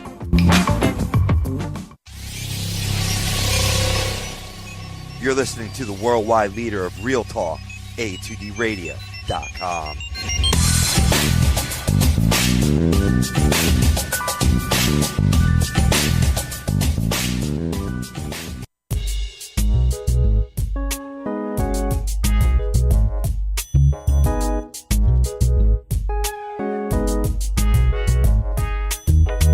Tom and Mike, AM and the PM, is brought to you by Gibson Mayer, LLC, Certified Public Accountants. Gibson Mayer, located in Yardley, PA, is a leading accounting and business consulting firm with a proven track record of handling critical issues with expertise across many different industries, including construction, distribution, hospitality, manufacturing, real estate, service trades, merchandising, professional services, and professional athletes. Give them a call at 215-369-3300. That's 215-369-3300. Your initial consultation is always free, and if you tell them that Mike from Tom and Mike AM and the PM sent you, you'll receive 15% off all income tax services completed by February 15th.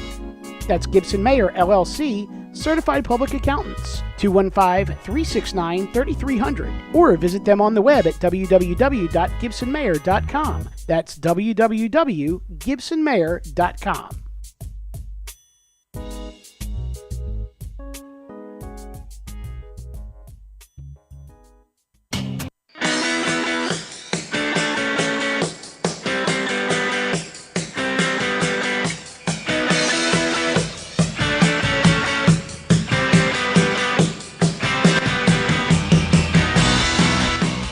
Hey, do you need to get your skills in shape? Then contact the Scanzano Sports Center, located at 5 Carnegie Plaza in Cherry Hill, New Jersey. You can give them a call at 856-889-3434 or visit them on the web at www.scanzanosports.com. John Scanzano offers individual, semi-private, and team training lessons in hitting, pitching, catching, outfield, along with turf rentals. The Scanzano Sports Center is equipped with a 31,000 square foot indoor facility, 4 batting cages, and a 4,000 square foot strengthening and conditioning room. So what are you waiting for? Contact the Scanzano Sports Center today.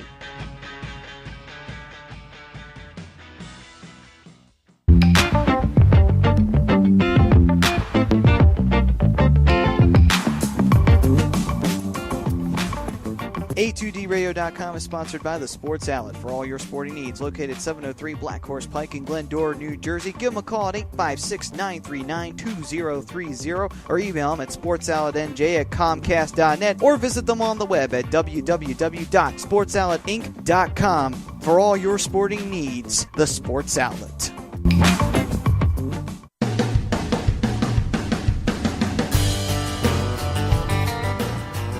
You're listening to Tom and Mike, AM in the PM, on A2DRadio.com.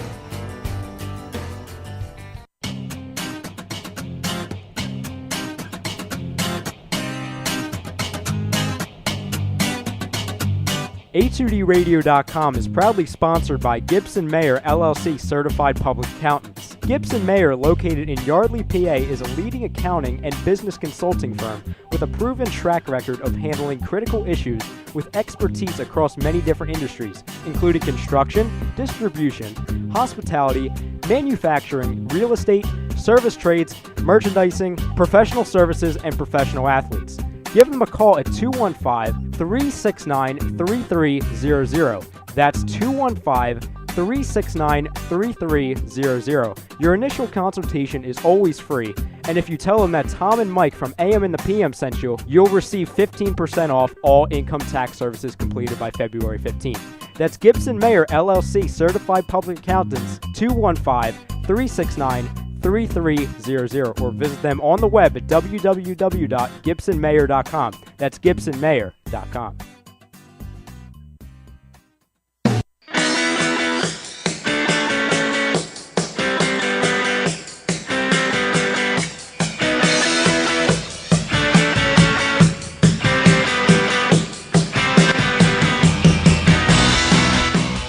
Hey, do you need to get your skills in shape? Then contact the Scanzano Sports Center, located at 5 Carnegie Plaza in Cherry Hill, New Jersey. You can give them a call at 856-889-3434 or visit them on the web at www.scanzanosports.com. John Scanzano offers individual, semi-private, and team training lessons in hitting, pitching, catching, outfield, along with turf rentals. The Scanzano Sports Center is equipped with a 31,000 square foot indoor facility, 4 batting cages, and a 4,000 square foot strengthening and conditioning room. So what are you waiting for? Contact the Scanzano Sports Center today.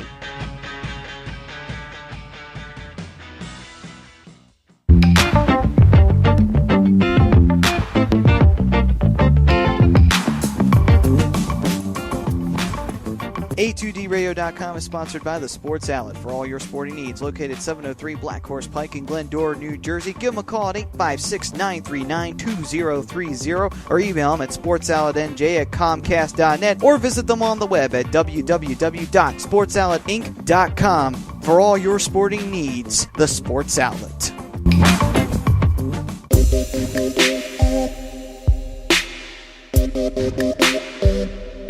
Tom Arnone, Big Mikey Smalls, Tom, Mike, AM, in the PM, only on A2DRadio.com.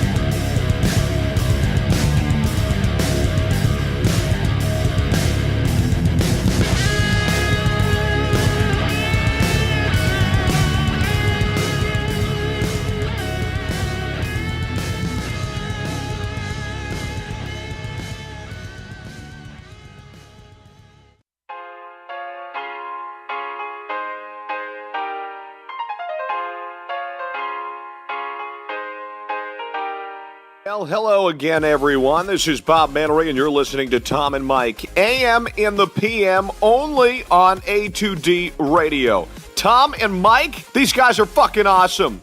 But their side piece, Greg, that guy is a goddamn problem. Real talk, Tom. Mike, AM, in the PM. A2DRadio.com. Live from the BMW of Atlantic City Studios, BMW of Atlantic City, right off exit 17 of the Parkway. Find them online, BMW of AtlanticCity.com. And every Wednesday night, we're brought to you by our certified public accountant. Back for the three-peat, Gibson Mayer LLC. Find them on the web, GibsonMayer.com. BeamWV.com. Listen, Tom Renone, Michael Mataraki, Greg Mockvick, Rob Hogan on the 1 to 2. If you don't know, now you know. Poll question brought to you by Scanzano Sports. Find them on the web, scanzanosports.com. The Sunday Night Football player of the game will be Carson, Ajayi, Fletcher, Darby, somebody else. Let us know. Facebook, Twitter, Instagram, YouTube. A2D Radio is where you can find us. We talked about our predictions earlier on in the show. Yep. You know, we didn't even mention the fact that if the Eagles win this football game, they pretty much, for all intents and purposes, lock up the division. Yeah. I mean, you really have to play real bad down the stretch to give it up. Yeah. No, you're absolutely right. And I'm sorry. I was just trying to think. Yeah, I've been too nice on you all night.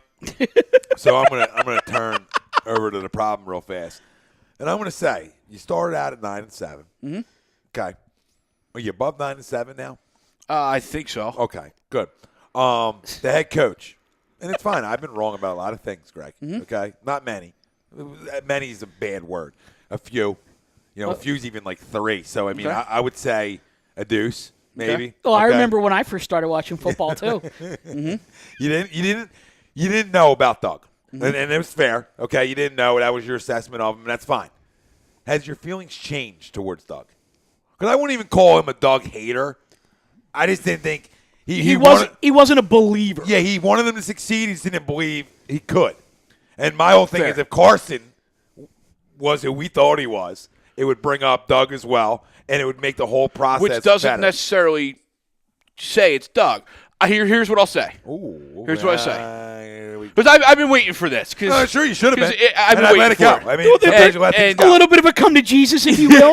No, it's not. I'm still not sold on Doug. Oh my goodness! From- Would you stop it? Would you? Can you let you I want would to hear love to me? let you finish. Okay, here's No, you wouldn't. Be But go goddamn ahead. rational, would you? Be rational with this. Okay, I'm not sold on Doug from an X's and O's standpoint. However, Okay. I will give him a lot of credit in surrounding himself with the right people and having his team ready to play, which, as you and I know, is just as much of part of coaching as X's and O's. So while he might not be the greatest play caller that I think, or X's and O's, he has his team ready to go and his team plays for him. And that says a lot. I'm still not sold on him because I think the defense has put the offense in a very good position a lot of the time. But they're 8-1. I have no complaints right now. I'm still not completely sold on Doug Peterson. But this team, yes. Okay, but listen, you got to give credit to the guy who controls the football team. If you want to talk about how the defense is playing, you want to talk about how Carson's playing, that all goes hand in hand with Doug Peterson. But here you go, right? Carson Wentz, everyone loves to say that he goes up to the line and changes things. Okay. Well, isn't that part of Doug calling maybe the wrong Listen, plays the greatest and coach, Carson the guy you love, Bill Belichick. Yeah. Okay? You think Brady don't change calls? No, I'm not saying he doesn't. But that's all part of coaching and knowing what, hey, if you see this, it's a good one to change it to. But blah, it's blah, blah. all That's all the through the work time. week. It's all through It's the all work the week. time. Like that was what It's all Peyton, time. That's what great quarterbacks do. Like Peyton called his own plays. Yeah, but he's not calling his own play. He has checkdowns to different plays. Okay. In different situations, in different looks. You know that. Come on. I do know that. You know that. But a part of that is the fact that every you once listen in a to while, the guy- though, I you would listen to love the guy- you Carson listen to to the guy walk up to talking the in line of locker room. scrimmage and run the play Doug You calls. listen to the guy talking in the locker room to his players? I do, and Okay. I gave him Okay. credit for that. But that's my point from day one. I gave him is he was credit going for to that. relate to his guys. He's a And he football guy. does. Okay? They're not buying into everything he says. They do right now. Okay, so how can you not believe in him then? Because I Hey, still don't believe he's an actual good coach. I believe more in Jim Schwartz and Frank Rick than I do in Doug Peterson. Listen, if 53 grown men at the professional level, at the highest level, believe in this man, how the hell can you sit here on a pedestal and still not believe? It's insanity.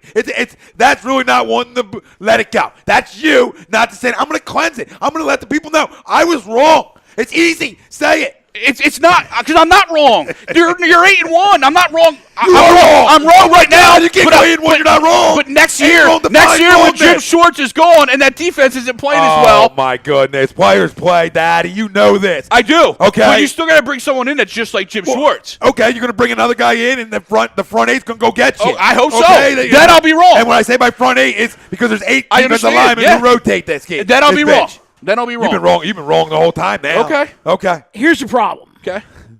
Me.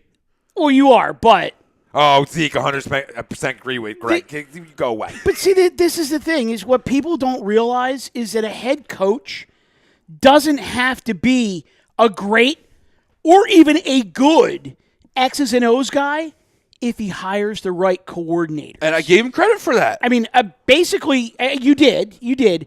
But a head coach, in my mind, is like a CEO of an organization. How much work does he really do?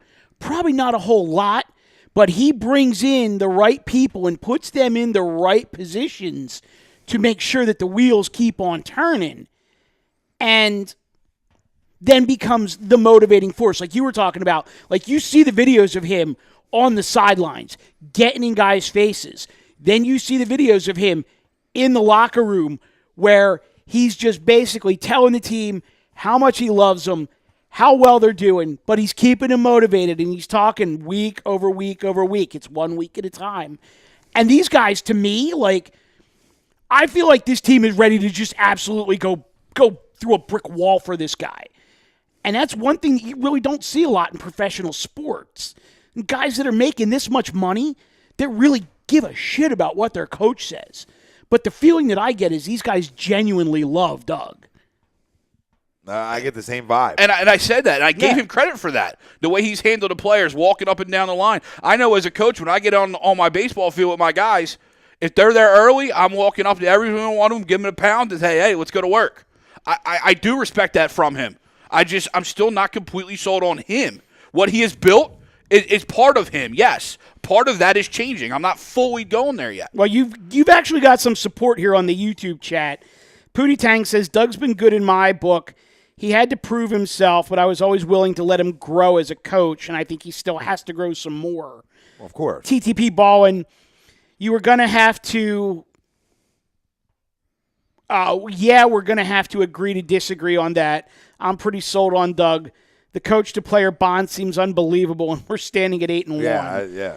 And then David Williams, Eagles, easy schedule, man, please. Stop. You know what? Stop it, I'm dude. going to lose my goddamn mind over this because it was hard before the season started. Before the season started, the Eagles aren't going to do a damn thing because their schedule's so hard. And now they're 8-1, and all of a sudden their schedule is easy?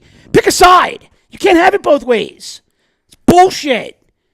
You can't. You play who's on your schedule. Absolutely. Hard, not hard. You ever think that we're just that good?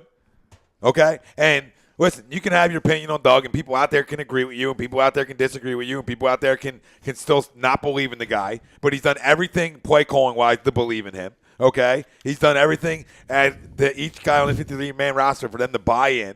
All right? You have guys playing like a team in professional sports, which you don't see. Sure. Okay? He's got a quarterback who loves the study and wants to study more than anybody. Okay? And that's going to keep him grinding.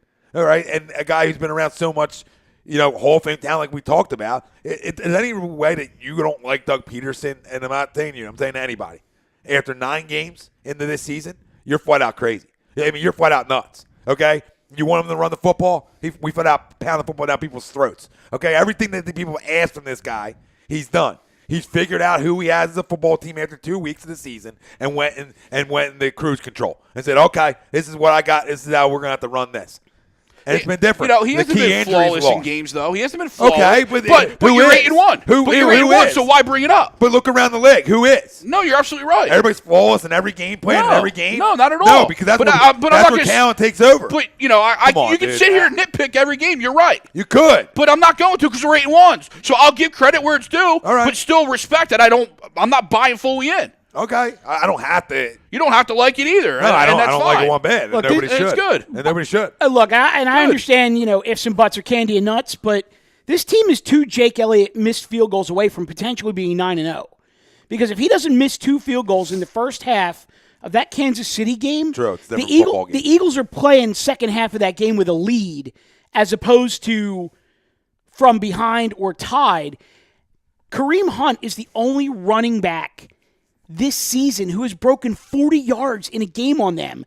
And he did that on 1 carry in the second half. Yeah, and it was also when he was going. And the Chiefs were really going at the time, too. Well, it's like when I joined you guys on Sunday and we asked if the Eagles are going to be a top, win the division, what are they going to be? Defense has got to play well. Oh, yeah. Right? Yeah, Defense has got to be a top 10 defense. And that's all these teams that you talk about throughout the league. If they're going to win the Super Bowl, what they got to be? A top 3 defense. And they're playing that way. And so they're on the right track. It's just how let's finish. Yeah, well, listen, players win. Sure. We know this. And you need talent to win. But you can't go around other coaches around the league who get it done and just get through games and find ways to win, right? And say, well, they're I believe in certain guys elsewhere around the league, but I'm not going to believe in a guy when they find ways to win games early on in the year. They're finding ways to win football games. And that started building and building and building. And then next thing you know, you're laying the wood on a lot of teams. Sure.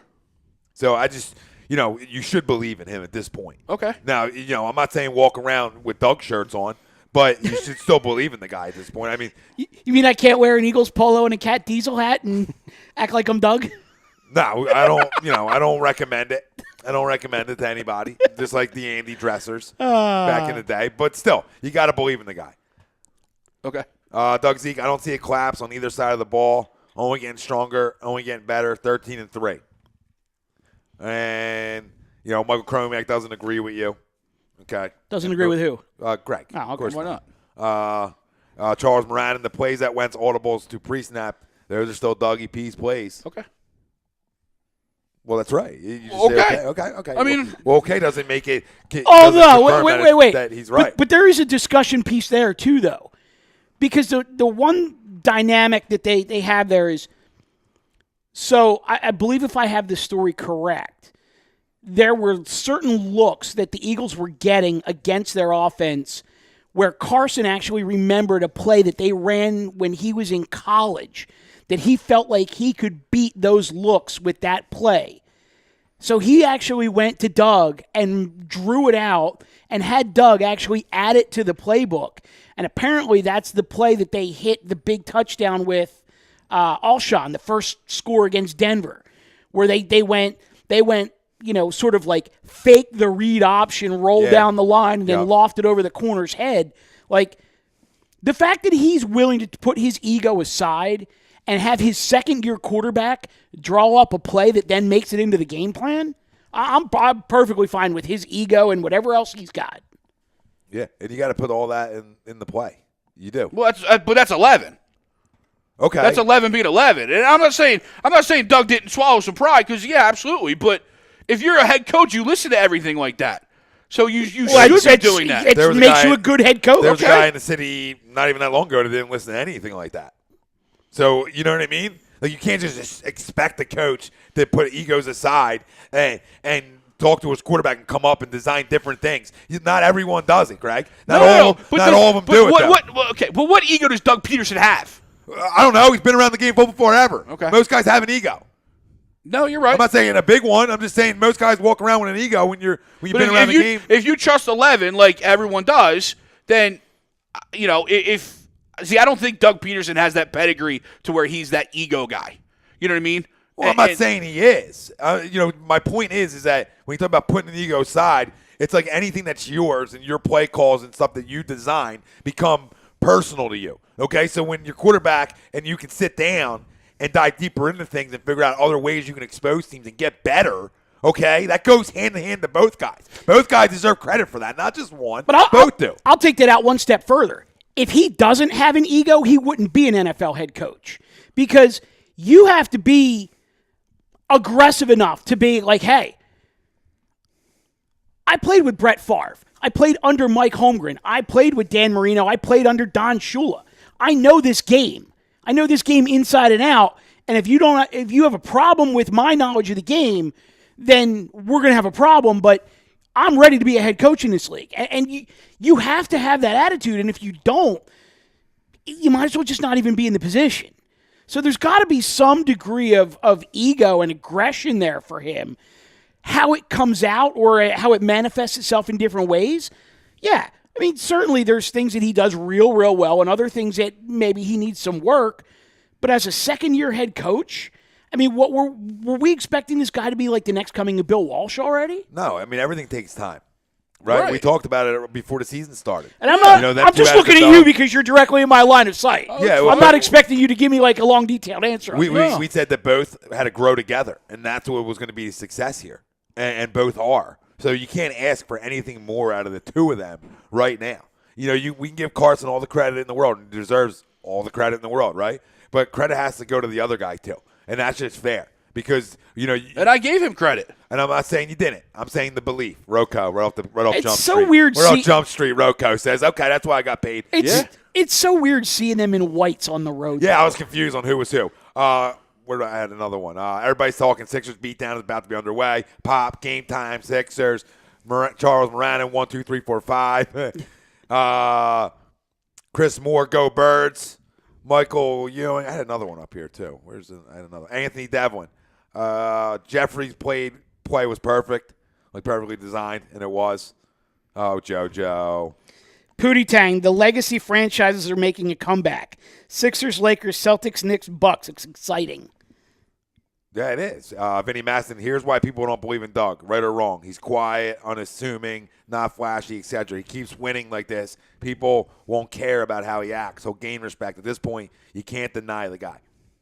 Michael Ewing, have you guys discussed the Sixers re-signing a Rocco 4-year, $62 million contract? Yep, do we we did like touch the on it. signing? We touched on Yeah, it. we touched on it. We do like the signing.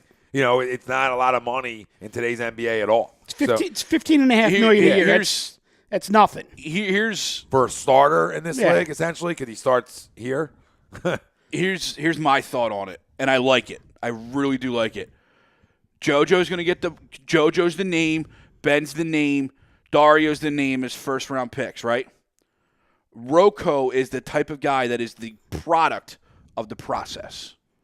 That's why you draft. That's why you stockpile all those second-round picks. That's why you sign all those undrafted free agents that you cycled through those first years, because you're going to find this guy. This guy is the epitome of the process, and what he's turned into now JoJo is what the GOAT thought he would.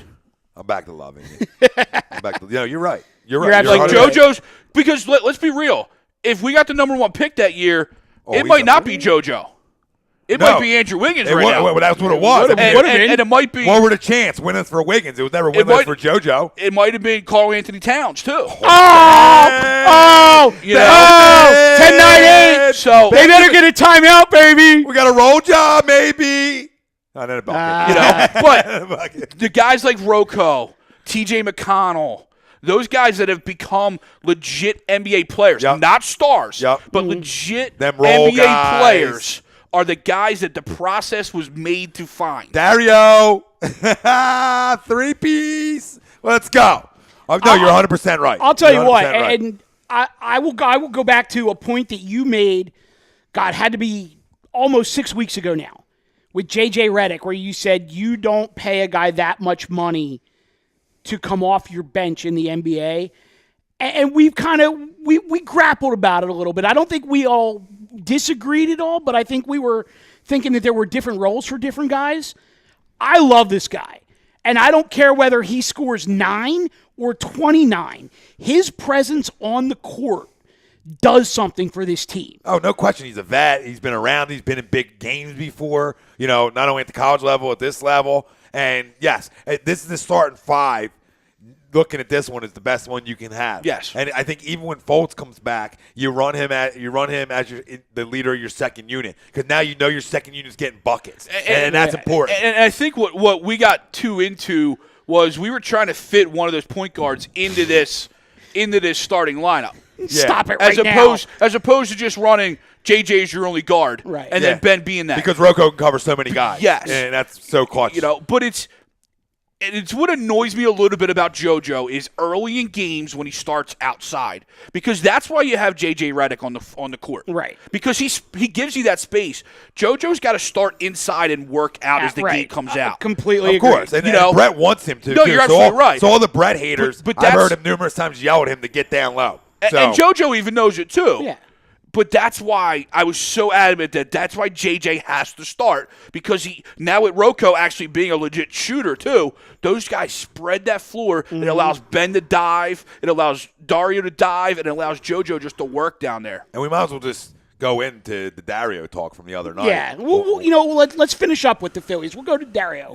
Yeah, we'll go. You want to go Dario now? Yeah, we'll go Dario now. Yeah, 'cause we're in the middle. Yeah, and then we can watch a little bit of the game too, because we won't be on. I don't know how much longer we're going to rock. Right.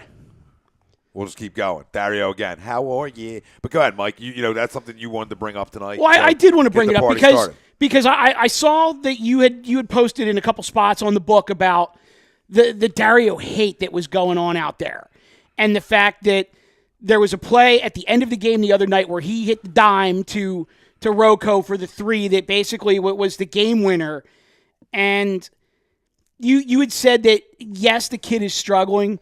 But it's plays like that that's the reason that you have to let this kid continue to play through. And I was absolutely 100% on board with that. I think the amount of hate out there for Dario right now is ridiculous because what people don't understand is, number one, this is a kid who hasn't had more than a week and a half off since the Sixers since the Sixers basically benched him the last 10 games of the year last year. This kid knew that they had Ben coming in, that they were going to have a high draft pick, and they were going to be players in free agency, and he went back over to Europe, and he worked his tail off all summer to get better, and he came in basically a tired basketball player. Because he played a lot. Because he played a lot. He wasn't even working out. He was playing legit games. Oh, that's what I mean. So if I'm the Sixers, what I'm telling him is next year, guess what? You don't play summer ball. You could go back home, but you don't play summer ball. But the other thing is, when you look at all the changes to this team and to this lineup, the one guy who more than anyone is probably struggling to find his place is Dario. Yet he's still out there making the hustle plays, the rebounds, taking the charges, making the passes. He's not a three-point shooter, and that's basically what they're asking of him right now. Once he settles into a role where maybe he puts up some threes during a game, but maybe he also gets a little bit of time down low, maybe that mid-range game comes back because the spacing on the floor gets better, Dario's going to be Dario from last year. But for people that are saying we should have traded this guy for Porzingis when we had the chance, why is this guy starting? He should be coming off the bench. He was coming off the bench to start the season. They put him into the starting lineup.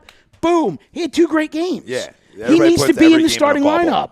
Everybody puts every game into a bubble and defines a guy it's whole season. You got to look at what this guy did last year and the circumstances in which he did it and then say, does what the Sixers are doing right now in any way resemble what he did last year and the circumstances in which he did it? And the answer to that is no, absolutely not. So for all the Dario hate out there, people got to pump the brakes. A bunch. Because you caught it. I know you've seen it, and I've seen it. It's ridiculous. It really is. And that was an unselfish look the other night, too. Yeah. That's a guy what? He could have got 2 on that, and the dish for the 3, and the unselfishness, and it ties in the Pop saying, he said great team ball early, but it's not just tonight. Yeah. It's the fact that I believe they're second in the league behind the Warriors in was it ball movement or something? No, second in the league in assists. First in the league in passes per possession. Per possession, yup. And that's I can't say that. And sometimes they overpass. Sometimes they overpass. Yeah, but it's that San Antonio Pop design, and it's just about getting the players, legit studs, to be able to run an offense the way Brett Brown's wanted to and never has had, and that's why he's gotten so much heat over the years and about plays out of timeouts and A, B, C, and D. And it's like, dude, how are you going to run plays out of timeouts when you got 5 guys T.J. McConnell stuffing Lonzo. From a pickup T.J. McConnell stuffing Lonzo on a pass. I love it. But no, I love when they're getting easy layups out of bounds plays now because they have talent.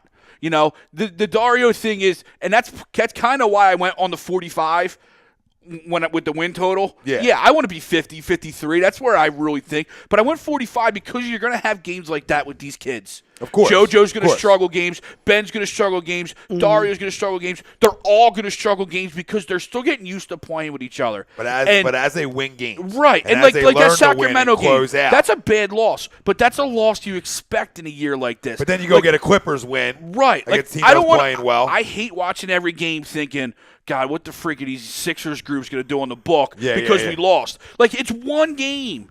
Like, pump the brakes. Let these guys learn how to fail and then what they got to do next time to win. Yeah. Because that's what – you make these mistakes now and you struggle now early in the year. So come June, come July when you're in the playoffs, you figure it out. And it's interesting because I was thinking the other day about – when we had the guys from Sports Boxing and Mike Galetta was sitting there and he and I were kind of having a little spirited discussion about my win total prediction for the Sixers when I said 53. And I sat there and I explained why.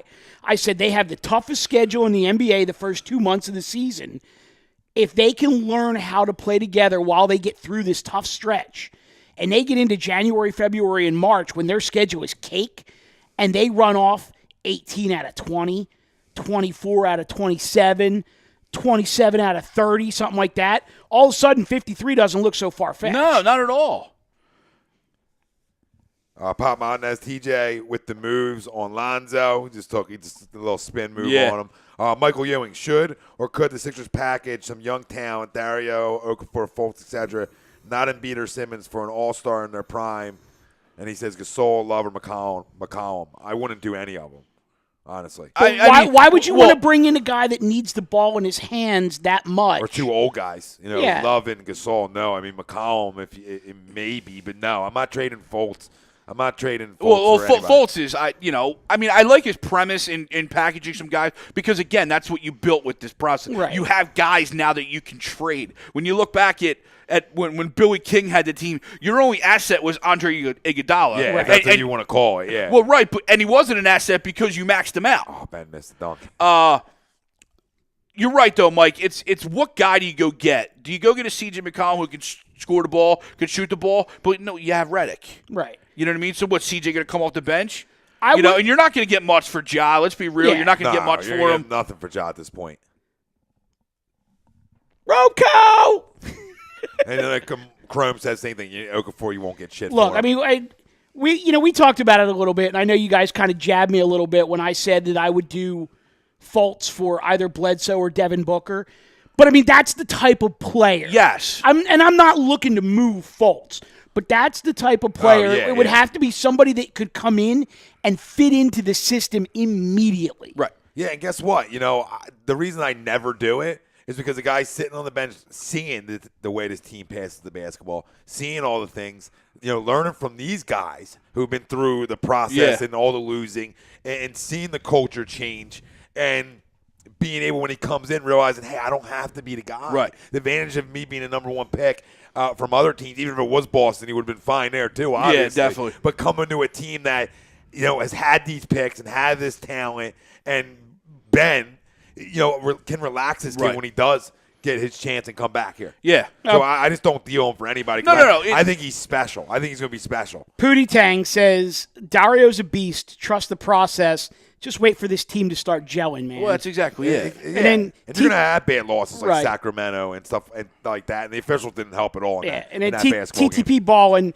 says exactly. And what happened to a slow start to the season? Like, damn, he had a poor first 5 games, and then all of a sudden he's a bum. Get out of here. Yeah, and that's what all the groups do. A lot of the people in there, they want to run him out. We should have drafted Lonzo over him. Lonzo stinks. That's a good look. Lonzo stinks. Let me clear the air for people. He stinks. He has one skill set, that he brings to the table when he can pass the basketball. Besides that, he does nothing good. He can't defend me or you. Okay? His shot's horrendous. Okay? What does he do good? To me, he wasn't even a top 3 pick going in. You look back at, like, other guys. You look back at, like, a Steve Nash type of player, a Jason Kidd type of player. Guys that didn't have a shot coming out of college. But you know what they could do along with passes? They could get to the rack. Oh, yeah. You know what I mean? Those guys could get to the rack, and then, you foul Steve Nash, who's a 95% free throw shooter. Lonzo can't even get to the rack. Pootie Tang says, Ja is a hostage, and I feel bad for him. I really do. Yeah, I mean, He's you know what? He's a hostage because he doesn't play defense. If he played defense, he'd get playing time. I don't even think it's that, but yes, that's part of it. I really feel bad for the kid. But it's the pick I still make. I still take him over Porzingis right now because you don't know at that time what happens with Embiid. No, you're absolutely right. And you draft Ja because you need that low post guy for this system. Well, and because he could pass the ball well. Yeah, I mean, he was the better player than Porzingis at that time too. Oh, no question. He just won a national championship too. Carried them the whole 9. Sweeps. What up, Sweepsy? Sweeps. Just, what's up, fellas? Great work. Don't think Doug has that type of personality that elicits an ego. But bet your house if 11 changes every play he calls, then they're going to have an issue. LOL. And then he goes, if you don't like Dario, stop watching hoops, losers, period. Go watch soccer or polo. And that's true. That's why Sweeps is a man. Yeah. You know, how could you not love what Dario does? And what Mike said earlier, and what I was going to say as well, is that, yeah, he needs to learn his role now with Ben and JoJo playing. Last year it was Dario. It was the Dario show. Yeah. So now it's like, oh, well, I don't need to have the ball. I don't need to be the Dario show. Yeah, so it comes with time. Michael Ewing says Devin Booker is ideal, but that's a guy who needs the ball in his hands a lot. And I like Devin Booker, but I don't know if I'm trading Fultz for him right now. Right. Because Fultz could be better. You don't know. You don't know. No, you're right. You don't know. You drafted him 1 overall. But what you do know is Devin Booker can flat out score right now. And he's what, 22 as opposed to 19? No, he's a stud. You know? He's a stud. Yeah. I mean, in terms of scoring the basketball. I got to watch him more defensively and see some of the other things he does before I evaluate that trade. So this is the one but problem. But they're terrible, and he's good. So how good is he? As a complete player. Right. This is the one problem that I actually have with this team right now is when they go second unit, not a lack of hustle by any stretch, but between McConnell, Amir Johnson, and or Rashawn Holmes, and then Timotei, they need better shot selection. Yes. Just a lot of... Well, the fact that TLC takes any shot... Oh, yeah, that's what I mean. It's just a lot of gunners on that second unit. But... It's almost 11 o'clock. Why don't we get into a little bit of Doc and a little Gabe Kapler, and then we'll let the people go watch the Sixers game. Yes, let's do that. So I'll ask both of you guys, and Rob, if you want to chime in on this as well, feel free. But, I mean, this is a guy who, Doc, was here for 4 years. There was a lot of great moments that happened in those 4 years. Do you guys have, like, a favorite memory of him? The Cardinals game, the no-hitter. You mean the Reds game? Yeah, the Reds game. I'm sorry. The Reds game. Crow got Cardinals in my head. Yeah, Crow had Cardinals. The no-hitter in the postseason. The no-hitter in the postseason. I mean, there's so many good games. I don't know if it was a moment, but it was just the elevation of baseball in this city after the World Series. You know, because like I posted something. You look back, you know, at that 2018. First of all, how did they win? Slugged it. Like, how did they win that team? Like, when you look at that roster, like, how the freak did that team win? When you look at like the roster of the Astros today, but then how was that the only one we won? It was basically Hamels and Lidge. It was like, but how is that their only team? Because our teams were stacked, but it was because you had a guy like him that elevated everybody else to a new level. Like Chase Utley's story, I love that he keeps bringing it up the first day he met him, and that was what he did to everybody. And so, like, I mean, yeah, the no-hitter game, I was in Ocean City, Maryland with my softball guys, and we watched the no-hitter against the Marlins. Oh, the perfect game. Or the perfect game against the Marlins in a hotel room. Actually, and it was like, I mean, yeah, those games are great. What's funny about that, and I'm pretty sure that I've actually told the story on this show before, was in Brigantine at what was then the Laguna Grill. It's now Laguna Rum Bar. That perfect game against the Marlins was going head-to-head with Game 1 of the Stanley Cup Finals with the Flyers and Blackhawks. And every TV in that place, except for one, had the Flyers game or had the Flyers game on. And I just, you know, being the baseball junkie that I am, I kept turning around and I'm just looking at this Phillies game. And it was probably around the 5th inning where I realized, like, oh, wait a minute. He hasn't given up any hits yet, and where are they in the bat? And I'm just like, wait a minute. He's perfect. So then I'm like, I'm going to the bartender, and I'm like, hey, Halladay's got a perfect game going. Can you get a couple of these TVs in here to, switch over to the Phillies game? And, of course, like, they do it, and people start bitching and moaning because they want to watch their Flyers, and then all of a sudden you hear the buzz start going around the bar. How'd that work out for the Flyers? Halladay, people were like, Halladay hasn't given up a hit yet. And then all of a sudden everybody's okay with the Phillies game being on. Yeah. But then as they realize it's like a perfect game. Yeah, it's a perfecto. Then all of a sudden it's like everybody starts paying attention to the Phillies and the Flyers may not even have been on. But I think my favorite memory of him kind of goes back to what you were saying with the no-hitter in the playoffs. But so I was living with a buddy at the time, and I had actually worked from home that day, specifically so I didn't miss a minute of this game. I mean, it's his first postseason start with the Phils. My buddy gets home from work in I'm going to say it's probably like the third or fourth inning, and he walks in, and he just looks at me and he goes, is he really this good? And I just shook my head and I said, his stuff is filthier today than it was in the perfect game. I had no idea he was going to throw a no-no. Yeah. All I said was he's filthier today than he was during the perfect game. And we sat there and did not move until that game was over. And another one was the game against the Cardinals. Yeah. When him and Carpenter went head to head and battled in that baseball game, and we ended up losing it, but 1-0 game, and all you're in was all of their both of those guys. And you're right, he changed what was going on here in Philly. Obviously, the World Series changed it, but it was a commitment. Yeah. And it was a commitment that, hey, we're going to run again. Right. And it was a Ruben move, and, Ruben to go get him and Lee and load up on the arms and saying, if we're going to win it again, we need to load up. And it just changed a lot of things here that we're going to spend money. And it changed the culture here for a minute, for the better.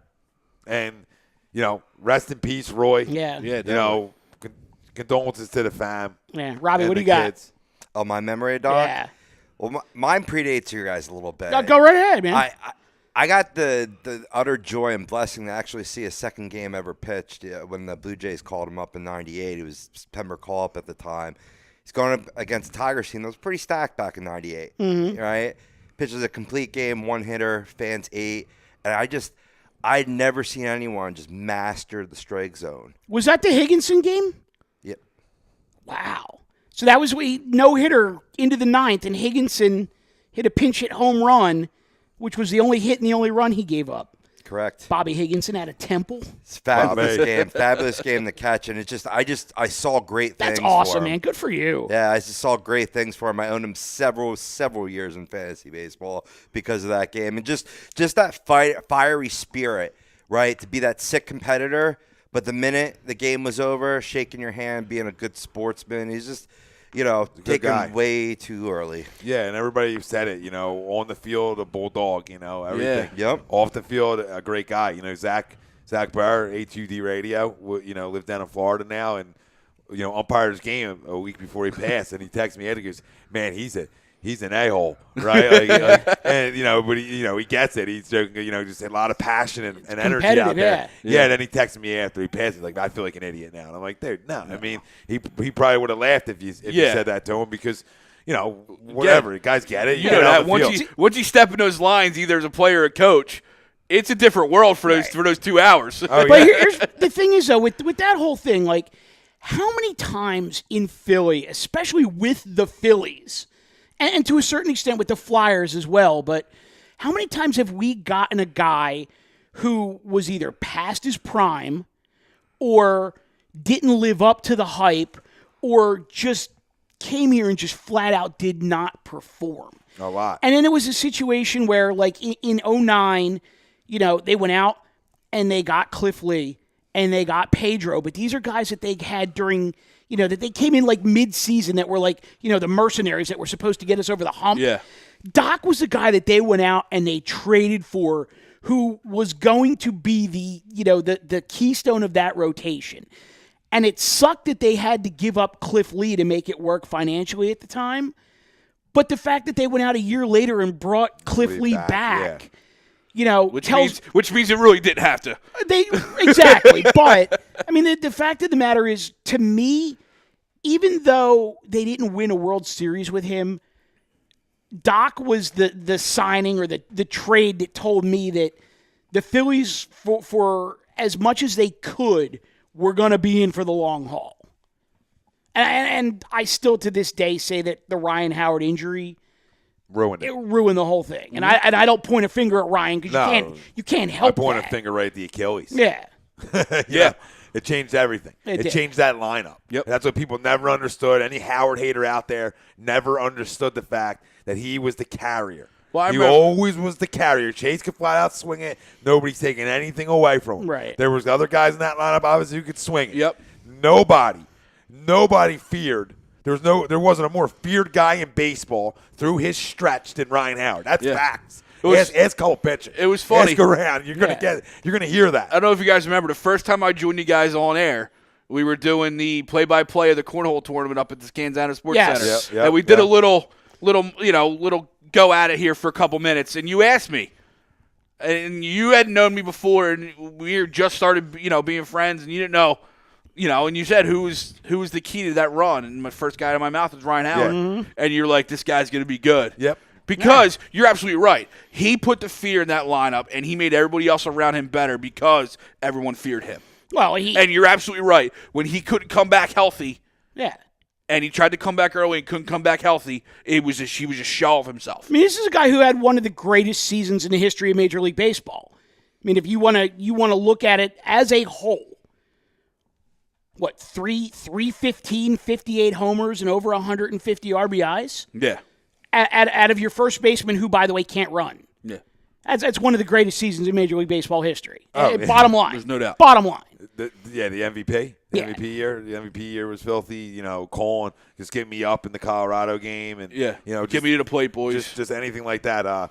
Sweep says that he was actually sent down the A ball after that one hitter. Because he couldn't get anybody out after that for a year. They talked about that during a lot of the stuff that I've seen over the last week where Mel Queen. Yeah, they sent him change his arm slot to a three-quarter. Change the arm slot. The rest is history. Change the grip on his ball when he came back. And the rest is history. It was interesting. If you heard any of the stuff from Chris Carpenter talking about how when they were in AAA together, he liked Carpenter's curveball a lot more than he liked his own. So he went to Carpenter and literally day after day after day after day, show me the grip, show me the release point, show me the arm slot. It's what and winners would just go do, out bro. and it's he what would winners do. and he couldn't even find somebody to catch him, so he threw that curveball against a brick wall just day after day after day until he mastered it. It's insane. But guess what? I mean, that's what separates Hall of Famers and guys. The guys who want to put in the extra. Chase talked about the first time meeting him, he was soaked. Yeah. It's like, whatever. And Chase is like, someone beat me in? Like, what the hell? Yeah, and it's just, but that kind of guy raises everybody around him. Raised some of the young arms on this team that were like sponges around him. And just, when you saw when he lost it at the end, it was tough to watch at the very end. Because you knew how good he was. Yeah, because we watched how great and dominant this guy was, and then he was a shell of himself. The arm wasn't right. The movement wasn't the same. You know what? Though? I admire the shit out of that, though? He kept bulldogging it. But that was the thing, is that he bulldogged it to a certain extent, and then he was like, you know what? No, I'm not going to be this guy who collects 2 or 3 more years' worth of paychecks on my name and my past I'm not record. Cliff Way. Right. I'm not a scumbag, a piece of shit, and a guy that come on, that's my guy. I'll never respect Cliff Lee ever. Don't rip on Cliff. I'll rip on Cliff all day because I rip on Cliff for blowing a 4-0 lead against the Cardinals. Right? You get paid a lot of money, Daddy, and the same with Kershaw. Okay, both go hand in hand with me. Okay, because if you get a 4-0 lead in a playoff game or a World Series, and you're ace-ish, and an ace because Lee was the goddamn ace. Yeah. You shut it the hell down. You don't blow the lead. Yep. So my respect went, but Cliff was good. What Cliff's issue was he pounded the zone too much sometimes. Yeah. Where he, it would fill the zone up. Dude, sometimes you can throw competitive balls. Well, yeah, absolutely. And that was Cliff's downfall to me at times. But Roy never had a downfall to me, honestly. But the thing, and that's, I get that. And I'm not saying you're wrong about the Cliff thing with the lead, but let's not forget the whole thing with Cliff either was so he goes to Seattle. He finishes out that year. He becomes a free agent. He calls Ruben and says, I want to come back. Can you make it work? Yeah. Like, it wasn't like Ruben had to go to him and say, you think you might want to come back? Are you really going to become a free agent and go on all these visits and stuff? He called Ruben and it was like, I want to come back. My wife wants to come back. Make the money work. Yeah. Like, he knew what was going on. And a lot of that was probably because of Doc. Right. And you look at like an impact like from he had like Charlie Morton this year. Right. Had a cup of tea with the Phillies, didn't pan out. But I know it wasn't even a full cup. Well, yeah, but when he was trying to figure it out in Clearwater, he changed his whole motion. He looked like Roy Halladay now. Oh, yeah. And he was damn near unhittable in Game 7. The movement. And he was dropping 98. Well, that's what I said. That's what I said to you guys on the book. I'm like, when the hell did he start throwing 97, 98? No, we get it a World Series juice, Daddy, but still, not 4. But it's not 5 miles an hour. It's when you look back and he goes, I watched every pitch that guy threw, and I go, that's my arm slot. Yeah. And he goes, what and did that's what he Smoltz did. say? Smoltz said Charlie Morton, he hasn't ran across a pitcher with filthier stuff than if Charlie Morton. Yeah. And he's ran across a lot. A few. And he said it in Game 7. Yeah. He talked about that about the broadcast. I was like, wow, he does have great, and the stuff was moving that night. It was. Well, I think it was Smoltz or was it a catcher? Was it a catcher who said that? Was it McCann? McCann might have said that, and Smoltz was referencing, and McCann's in around. and then, because then Buck said, didn't McCann catch you? So he's talking about a Hall of Fame starter / closer. I look at Smoltz always more as a starter to me, but he, obviously he was dominant as a closer. He could win Hall both sides. Yeah, but and you're telling a guy like Brian McCann who McCann must have caught Maddox at the beginning too, right? At the very beginning. I mean, come on. That's crazy. Brian McCann's been around for a while. Yeah, a while. And while we're on that topic, though, little rebirth there too in Houston because in New York it started to get a little right. But with Houston and the catchers and everything like that, did you guys catch the Evan Gattis story? Parts of it, I didn't get the whole. Yeah, he had his work ID from when he was a janitor 10 years ago, and the picture of him in like the World Series scrum held the two up next to each other was like. From janitor to World Series champion. Like, I love stories. Dreams come true. Dreams come true. No doubt. When you work your tail off. Oh, yeah. And you're a lumberjack. Oh. You know what I'm saying? I mean, that man, anybody who goes, good shot, Lonzo. You stink. Anybody who goes no batting gloves and, like, looks like that to me is like, guys chopping something at home. I don't know if he's chopping goddamn houses down or trees or whatever he's chopping. Watch his pass. This is sick. Oh, that's what he does, Mike. It's ridiculous, isn't it? Come on, go to the replay. His vision. One time. Listen, Lonzo's vision can't even hold his jock strap. Watch this. Yeah. Whoop. Little jump hook pass. Right. And what did I say about Lonzo? Like his biggest thing is that he can dish the ball. Right. His dishing ability doesn't even hold Ben's jock. No. And that's credit to how good this kid is right now. Absolutely. I mean, the Sixers started off, what did they say? It was like 10 for the first 13, and then they went, or something like that, and they went. Well, Ben came out of the game. They went 3 for like 13 or something like that. It was something like big time difference, and it was that second unit. Right. No Ben on the court. Yeah. I think JoJo was on the court for a little bit of it, but. I can tell that this is how this game is going to go all night now. They're going to have the Sixers are going to have the starters in, and they'll build up a double figure lead. Right. They'll go to the second unit. The Lakers will chip away. It's the NBA. Everybody makes a run. Everybody makes a run. Yeah, Chrome says he missed the. Chrome said he missed a wide open putback at Lonzo. Doug Zeke talking about Roy, him dying is tragic as fuck, but not surprised because Doc was the kind of guy who wants to do something or accomplish something. He gives 120% on everything he does, and flying was probably no different. Just cost him his life. So sad, made me sick hearing it. Well, you heard the story from Chris Carpenter yesterday, though, about how he was, without saying the words, he was a thrill seeker. Yeah. I mean, he wanted to go swimming in the Amazon River. They went and they took exotic vacations every off season. So, The fact that his father. In the Amazon, Daddy. Yeah, no. Not in what did he say? Coffee colored water? No. Yeah, no. I watch too much River Monsters to get any type of those. You can swim in that. You ain't coming up. But I mean, here the thing is, when your father is a commercial airline pilot, Yep. flying is your hobby, and Just made a poor choice on the plane. yeah, I mean, you buy a plane that's basically considered a stunt plane. Well, did you see the tweet he put out about the conversation with his dad? Oh, yeah. And his dad said, "You fly that thing like a fighter jet." Right. And his response to his dad, "It is a fighter It jet." is a fighter jet. And it told me, the thrill seeking. Yeah. And it's just he was putting out tweets how he loves being in the air and he always dreamed of this. And listen, the thing's supposed to be able to land on water, and it just. And you hear from things people, are tricky. you hit one side early. Yeah. Boom. And someone wants to say he was driving reckless, and you have a guy, a flight instructor saying, no, he was just practicing. Yeah. He was being Roy Halladay, and it's possible. He was possibly driving absolutely reckless. But there's also the other side where he was trying to make sure that if something were to happen, he knew what angle he needed to do it in. And he just didn't. I don't think he realized it was going to cost him his life. Right. And there were the people that were, you saw the videos on TMZ that said that he was going straight up and then turning and basically diving straight down. But that's what that plane is designed to do. Well, that's exactly, yeah. It's basically it's basically like a Lamborghini of airplanes. And then he's got to figure out how to.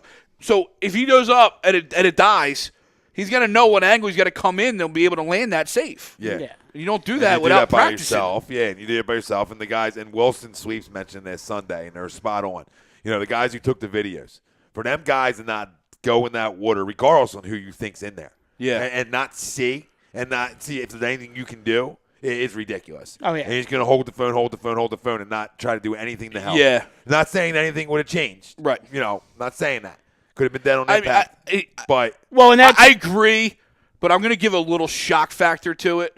Like, you maybe just don't know what to do. Yeah. Maybe That's you're there and you're like, oh my God, you freeze up. Because, I had a couple conversations with Mike, my buddy Mike, who's a trained firefighter. Mike Chromiak, trained EMT. Those guys they're mentally in tune to say, I'm going to go help. Right. Not everyone's like that, but then to sell out, though, and sell out the TMZ, that's scum. That's scum. That's scum. And now you make a few bucks off Yeah. of it. Yeah, it's scum. My whole thing with that, and I mean, I don't want to be morbid here, but I actually hope that it's a situation where he did pass on impact, as opposed to a situation where he's still alive. Where he was still alive and he winds up drowning because he couldn't get out. Because he couldn't get out. And Chrome says those assholes sat and watched.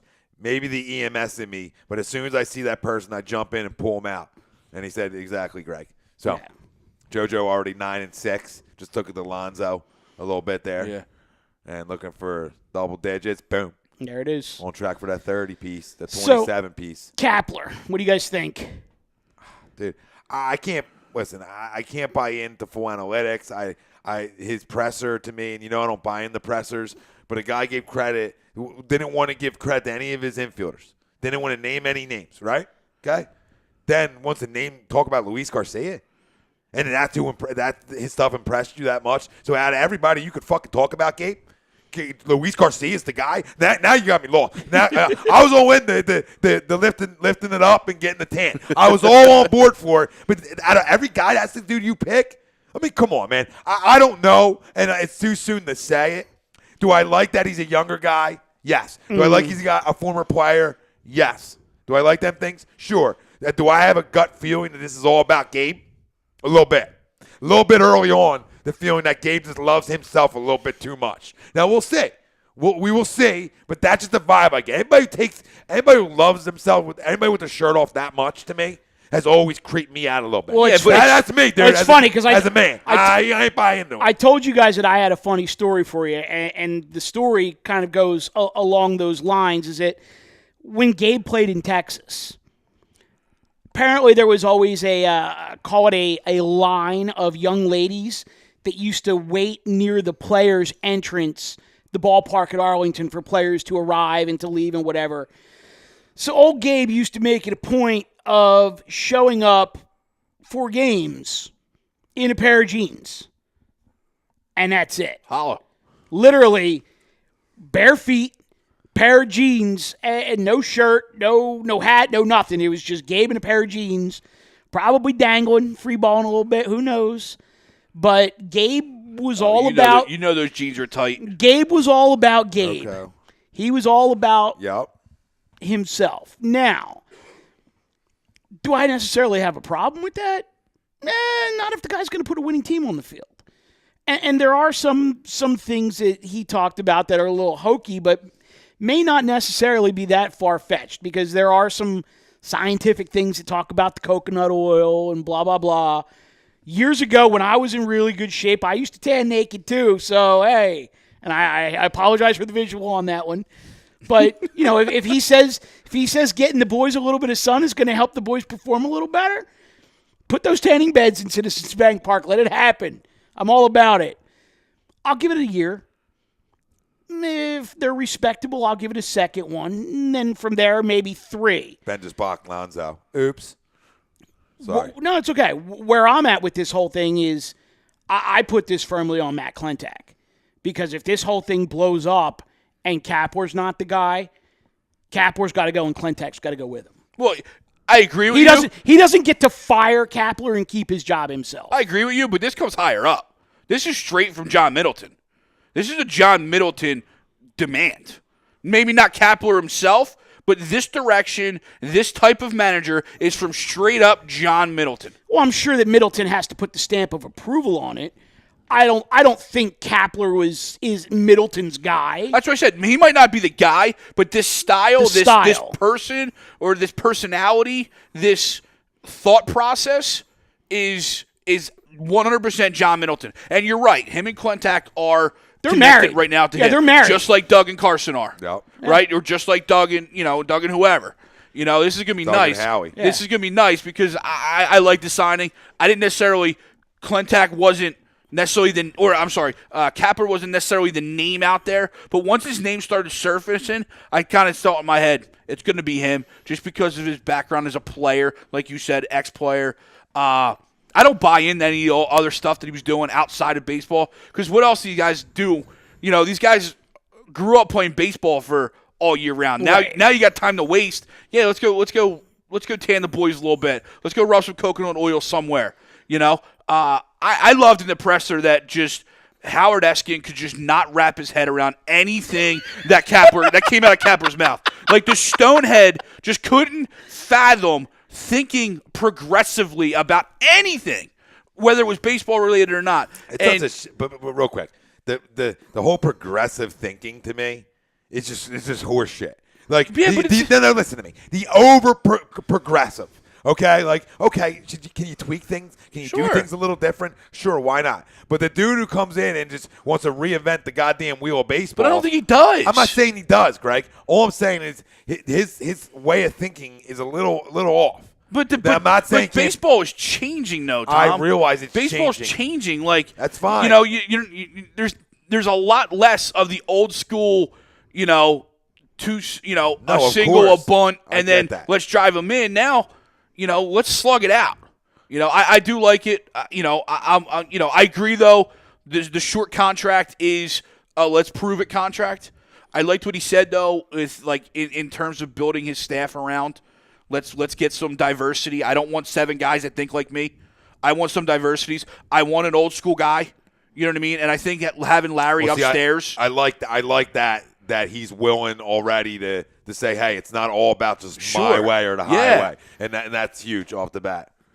Art's got us tuned in on the TV. Nice. That's an awfully big picture there, Art. Yeah, sorry, buddy. I love it. Our bad. But let's be real. If any of us looked like Kapler, we'd be doing the same damn thing. Oh, you're goddamn right. The hater's going to hate.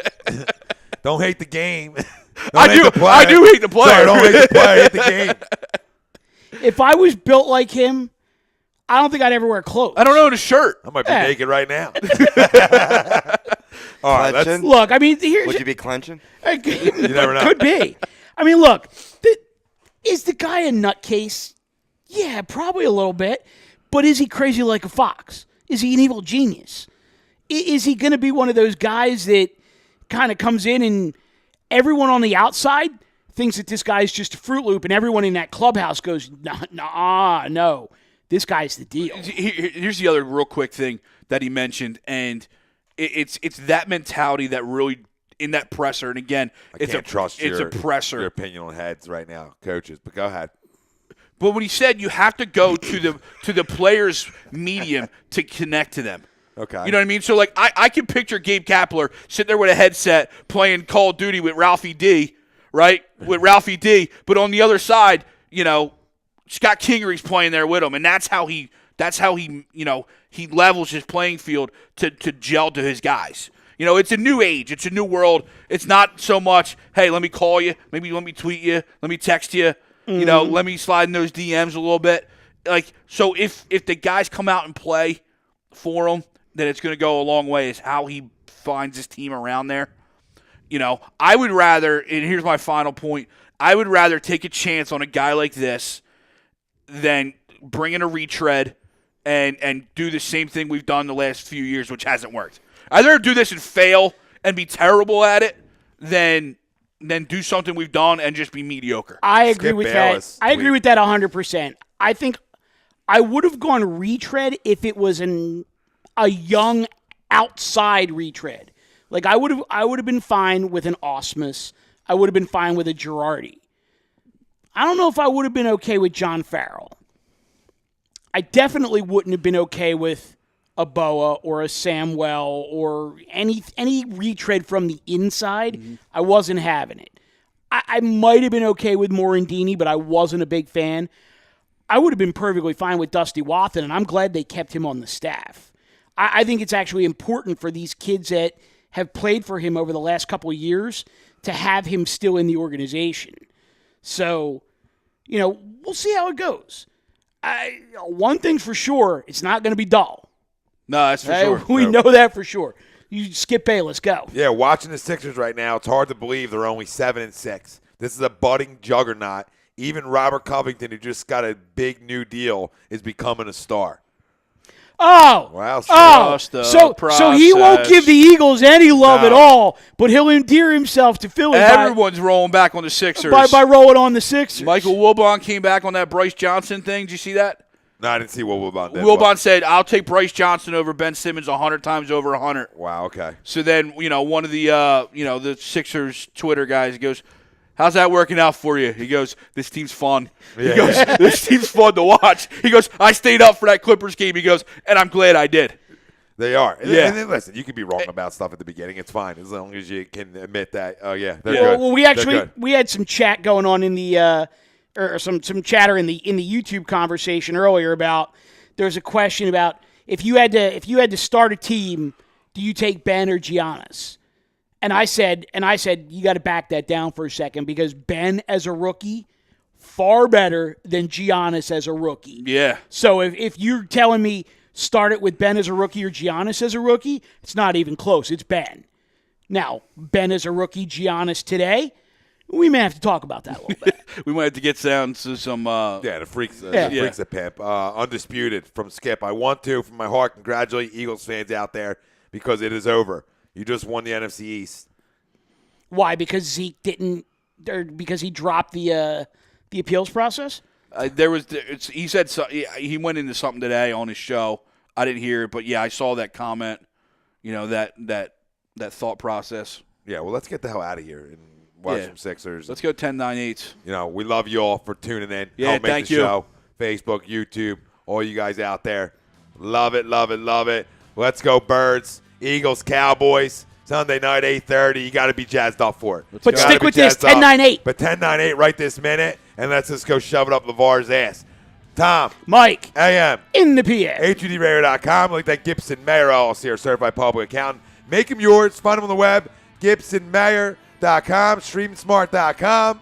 And BMWAtlanticCity.com. ScanzanoSports.com. For Tom Arnone, Michael Mataraki, Greg Mwakvik, Rob Povey on the ones and twos. The best in the business is 10-9-8. We out.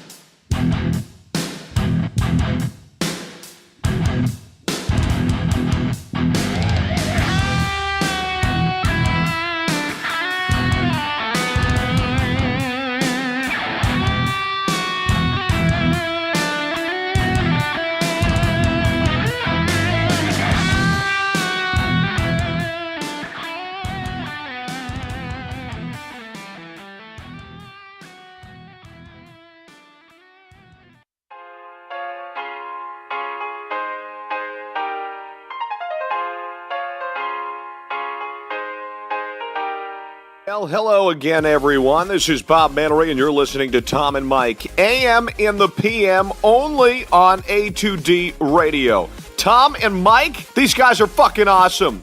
But their side piece, Greg, that guy is a goddamn problem.